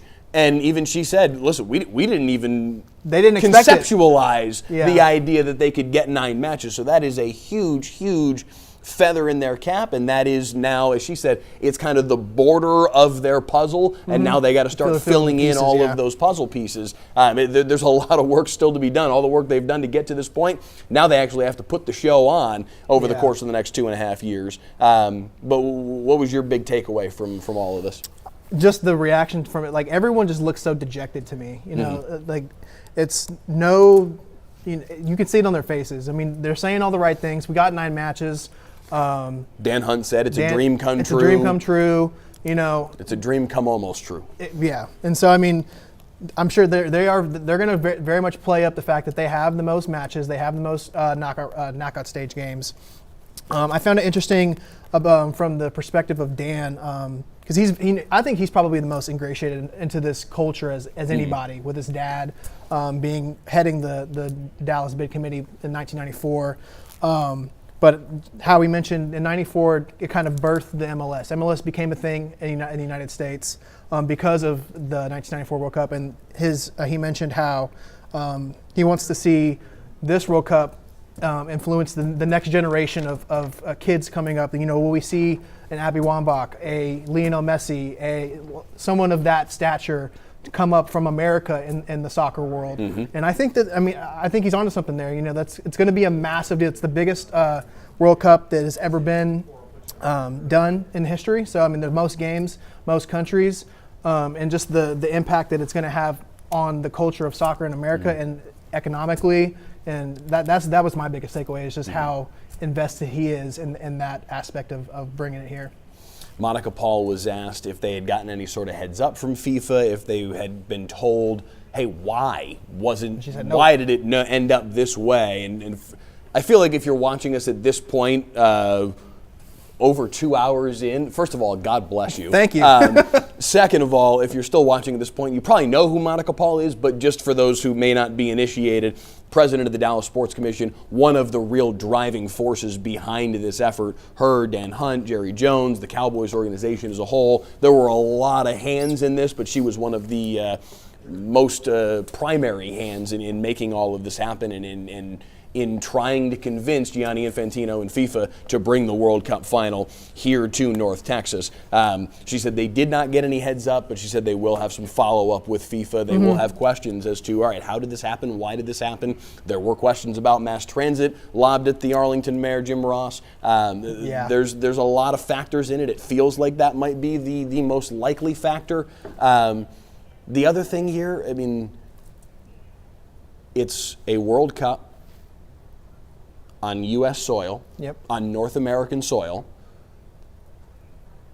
the biggest, most well-known city on North American soil, arguably the biggest, most well-known city on the planet, is New York City. Yeah. That's also probably a factor here too. Definitely. I mean, it's not just, oh, they've got mass transit, you don't. Sorry, like I don't think it was just that simple, but it probably was a factor. I definitely am. So, I'm kind of curious going back to the whole Arlington business of it all.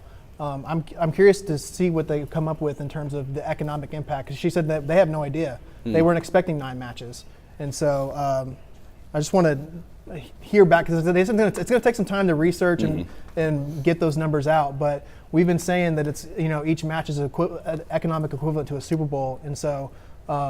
Just how much money and exposure and everything is going to come to the Arlington area. It won't hurt to have 9 of them, that is for sure. Matt Houston has been at AT&T Stadium all afternoon. Matt, we can feel the disappointment coming through the television screen, but take us inside. What has it been like for you to see the reaction to these moments and what the last hour and change has been like now? Well, Mike, as they made the announcement on the TV, it was almost as if the air came out of the room in a sort of kind of shocking way. I think a lot of people were both stunned to get as many games as DFW will get, and then also probably equally stunned to not also get the final here. Case in point for that is really like 8 words into the press conference, we heard the word disappointed. Dirk Nowitzki was the first one to talk. He came out and said, I know there are a lot of disappointed faces in the crowd. First sentence of this sort of post-game press conference that we've had, and it really did feel like a post-game presser after a tough loss when you went down the line, Marty Turco, Emmitt Smith, Dirk, and you're talking about what it's like to sort of have this bittersweet moment to get something really good in 9 games, but then also to miss out on that final opportunity, that big one. It's a bit like a team losing in the Western Conference Finals or, the American League Finals or something like that. I mean, it's hard to really quantify it. But yes, there was a palpable sense of disappointment in the room. And yet, the folks who took the stage and fielded questions worked very hard not to let that overcome or overshadow the victories today, because there certainly are some. We're going to talk a lot about the final, obviously, in the coming weeks and why DFW did not get that. I do want to point out, and I think you guys have talked about it already, but it's significant that Dallas and Fort Worth and Arlington will not host group stage U.S. men's national team games. So you lose out on that opportunity there where you're getting a lot of sort of local U.S. travelers to come here. The other thing worth mentioning, and Mike, you basically just said it, the perception of New York and Los Angeles. I believe Jerry Jones called it the coastal perception, and how that might be more appealing for an international audience than Dallas-Fort Worth. They're more recognizable cities perhaps to someone watching from Italy or Spain or Ecuador. These are places that are iconic American cities, and I think Jerry Jones alluded to that, as you guys just did as well, as perhaps that being one reason why Dallas-Fort Worth did not secure this. But lots to be happy about. You just heard Monica Paul say they haven't even run the numbers on what the potential economic impact could be. The last study she made reference to is almost 7 years old at this point, and it deals with numbers that we know are probably going to be different, and it's somewhat assumed there would be 5 or 6 games, not 9. So lots to hang your hat on here if you're a member of any of these organizations that have lobbied to get this game here. But yes, certainly palpable disappointment in the room as all of this happened. Guys?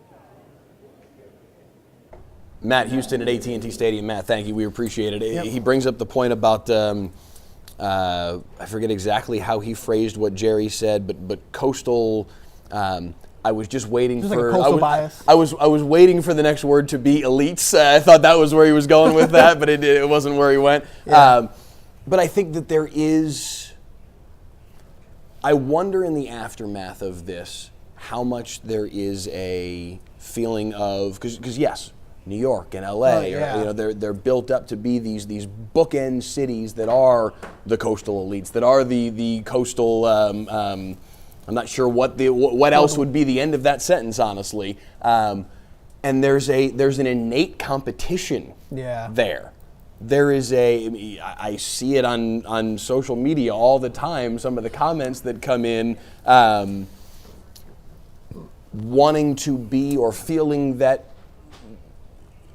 one is better than the other. Obviously, people from here in Texas feel like they've got it better than the folks in New York do, or the folks in LA do, or anywhere else for that matter.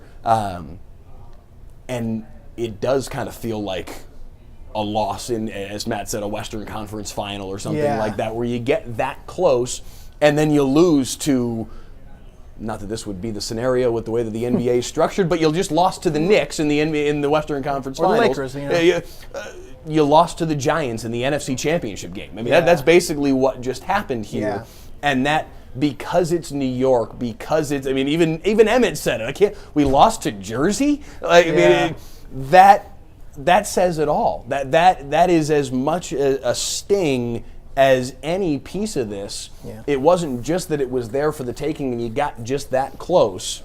It's that they got it. It's them. Those guys got it. Like that's part of it too. And I'm seeing that some of the YouTube comments are lighting up on that as well. So it's interesting that Matt brought that up too, because there is an inherent bias and competition between the regions, between the cities, and at least in this particular circumstance, New York, New Jersey ends up getting the final, and DFW does not. And I've seen some of the tweets and the Facebook comments and the YouTube comments over the last hour or so. That piece of it doesn't help.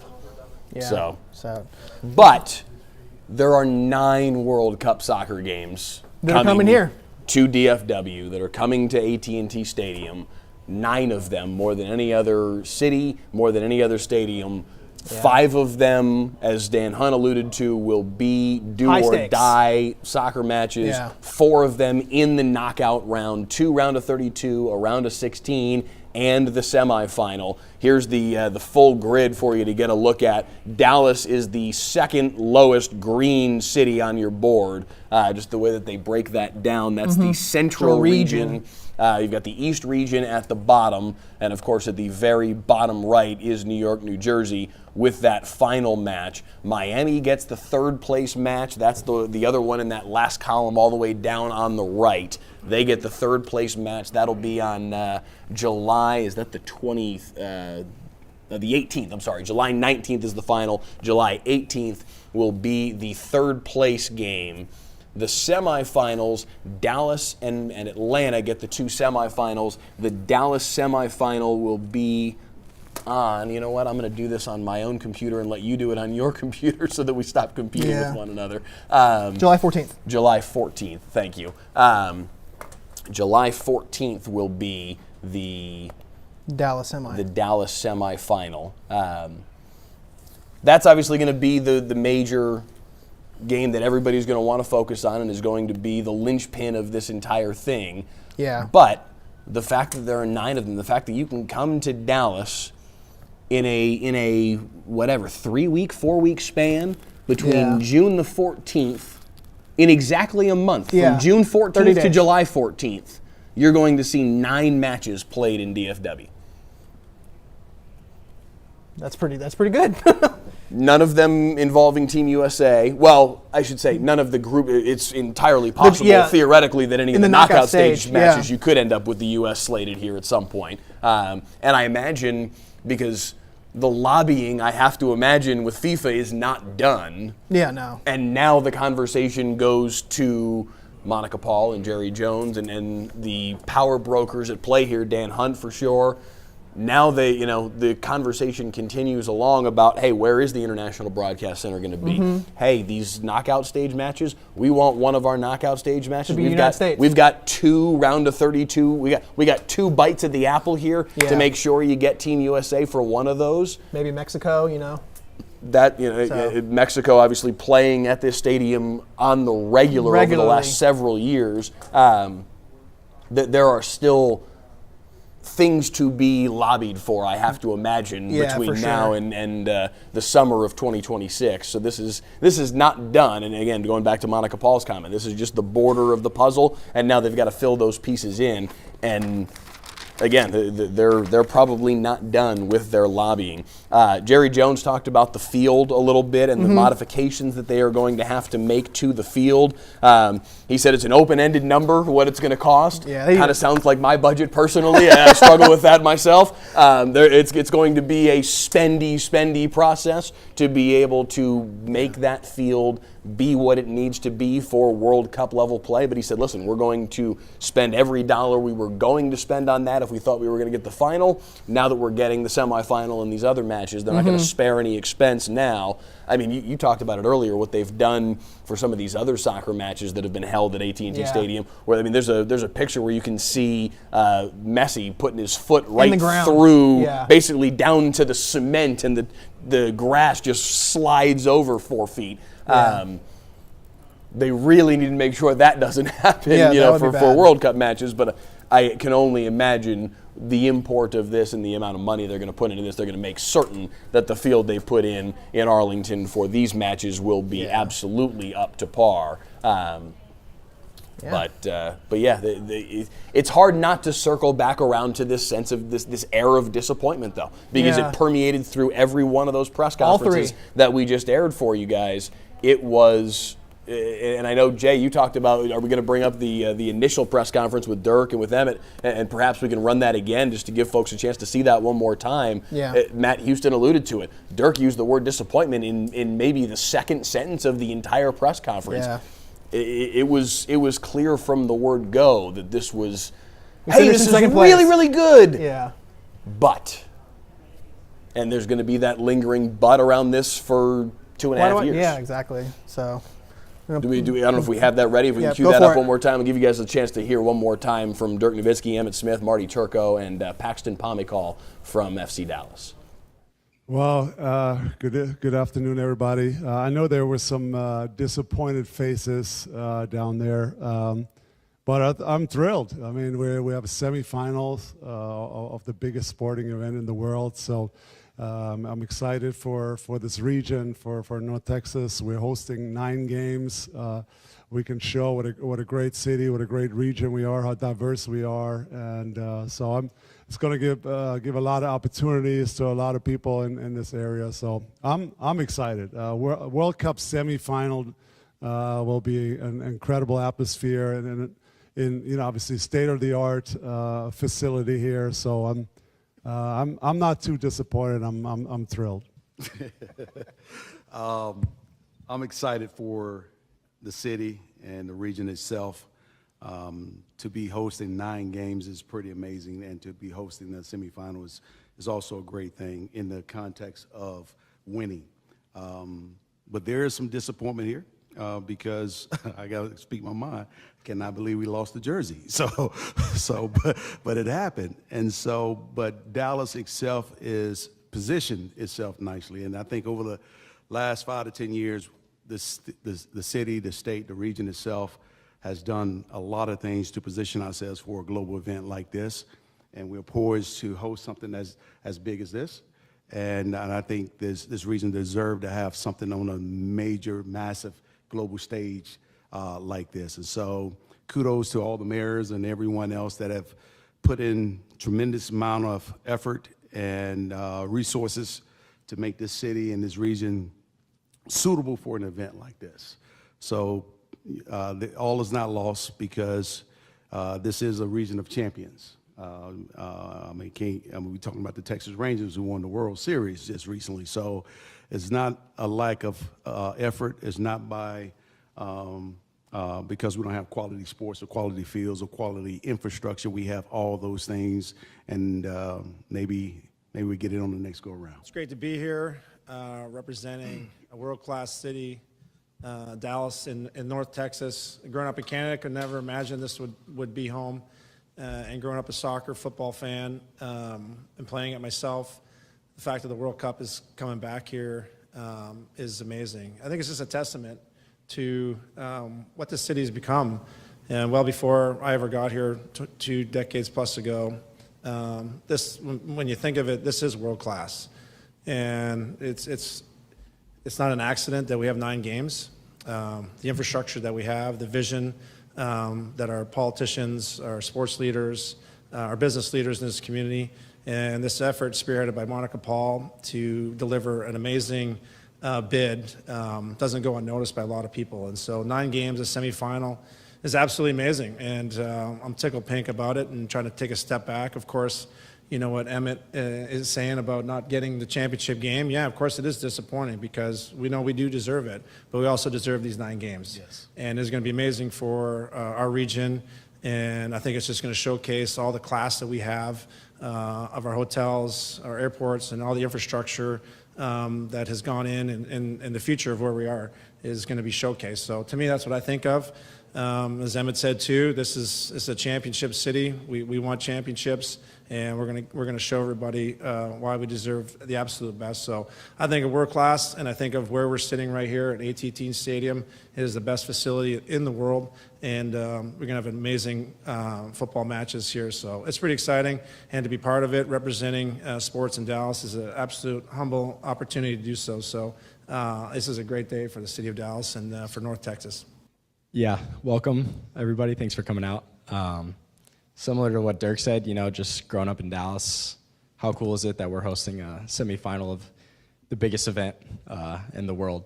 So I'm thrilled. Hopefully I'll be attending. Hopefully US is playing and I'll be playing, but if not, hopefully I'll be attending. Like Dirk mentioned, the stadium's incredible, the city's incredible, all the effort that everybody's had to put in the background that nobody sees. 9 games.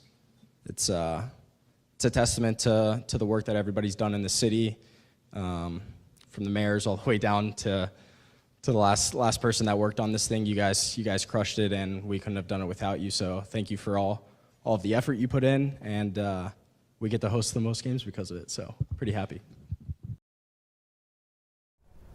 Paxton Pomykal putting the finishing touches on that initial press conference. Yeah. They had 3 different stages of this with some dignitaries from local teams, of course, that you just saw, with mayors from the area, as well as with the kind of the leaders of this charge, Monica Paul, Jerry Jones, Dan Hunt. I do think it's important to circle back to something Marty Turco mentioned, and that's that this is still a huge accomplishment. Definitely. There's no question an air of disappointment around this whole thing. That's going to be inextricable from this announcement because there was so much buildup around getting the final. But a semifinal there are a lot of cities that were contending for the final, that were contending for high-level matches. Miami, Boston, Kansas City, LA, all would love to have a semifinal. LA was in contention to get a final, didn't even get a semi. So. Dallas and Atlanta get your semifinals. New York City gets the final. There is still a ton of accomplishment here, getting 9 games, the largest number of any city around the entire continent. There is significant accomplishment in what Monica Paul and Dallas Sports Commission have done. Jerry Jones, the Cowboys, Dan Hunt. I mean, this is it's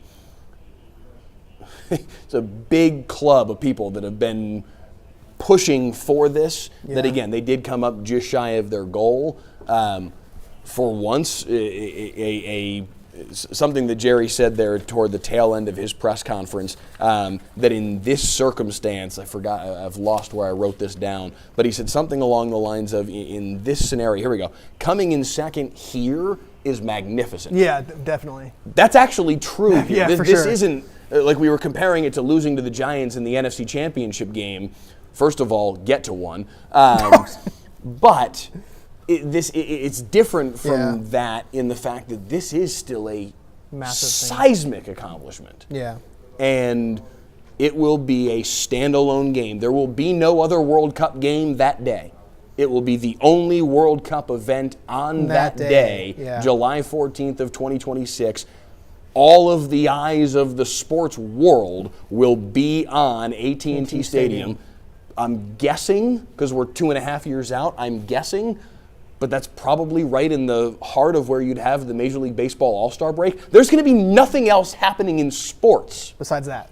Beside the World Cup semifinal at AT&T Stadium on July 14th of 2026. This is a seismic deal, and it is a huge accomplishment, no matter the disappointment that does kind of serve as an undercurrent here. Yeah. It is interesting, too, like when you look at everyone in our ecosystem is, saying like, oh, we're disappointed, all this stuff. But when you look at the poll that we have, that's our national audience. Everyone's like, oh, y'all should be content. You got the 9 matches, and you're going to get the most economic impact, arguably, I would say, out of all the different venues.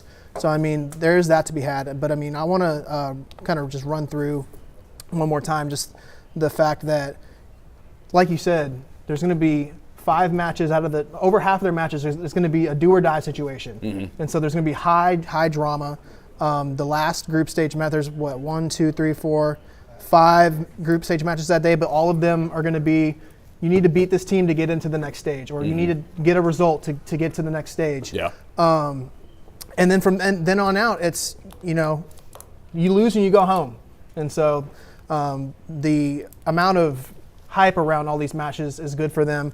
And then we don't know, obviously, that's one of the, I'm curious to see, we won't know this for years, but which of the nations will be coming to play at AT&T Stadium. We do know that the United States is going to play in the opening in SoFi, and then they'll play at Lumen Field, and then they'll come back and play at SoFi to round out their group stage.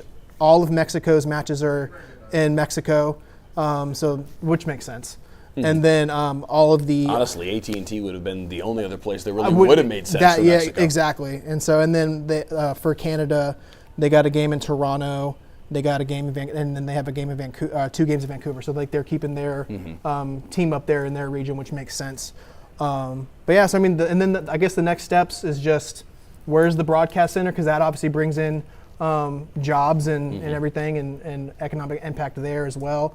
Dan Hunt mentioned that's something that he really wants, because he was around when Dallas had the broadcast center in 1994.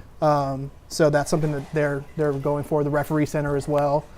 So there are other things to jockey for and everything.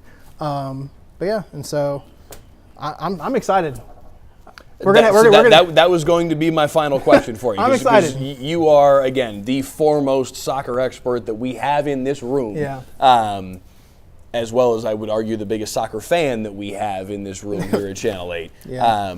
We've heard the disappointment, the strained effort at excitement from a lot of people over the Yeah. course of these press conferences. Where are you emotionally right now? I mean, we saw the reaction Yeah. from both of us is already Yeah. out there on social media for you to enjoy, as both of us, our jaws dropped. Yeah. But where are you now with whatever, an hour and a half or so, almost an Yeah. hour and a half worth of time to kind of process and, Yeah. and really make heads or tails of it? Where are you? For me, I kind of sit where all of the athletes that mentioned it's like I'm a little bummed that the final's not going to be here. That would have been awesome.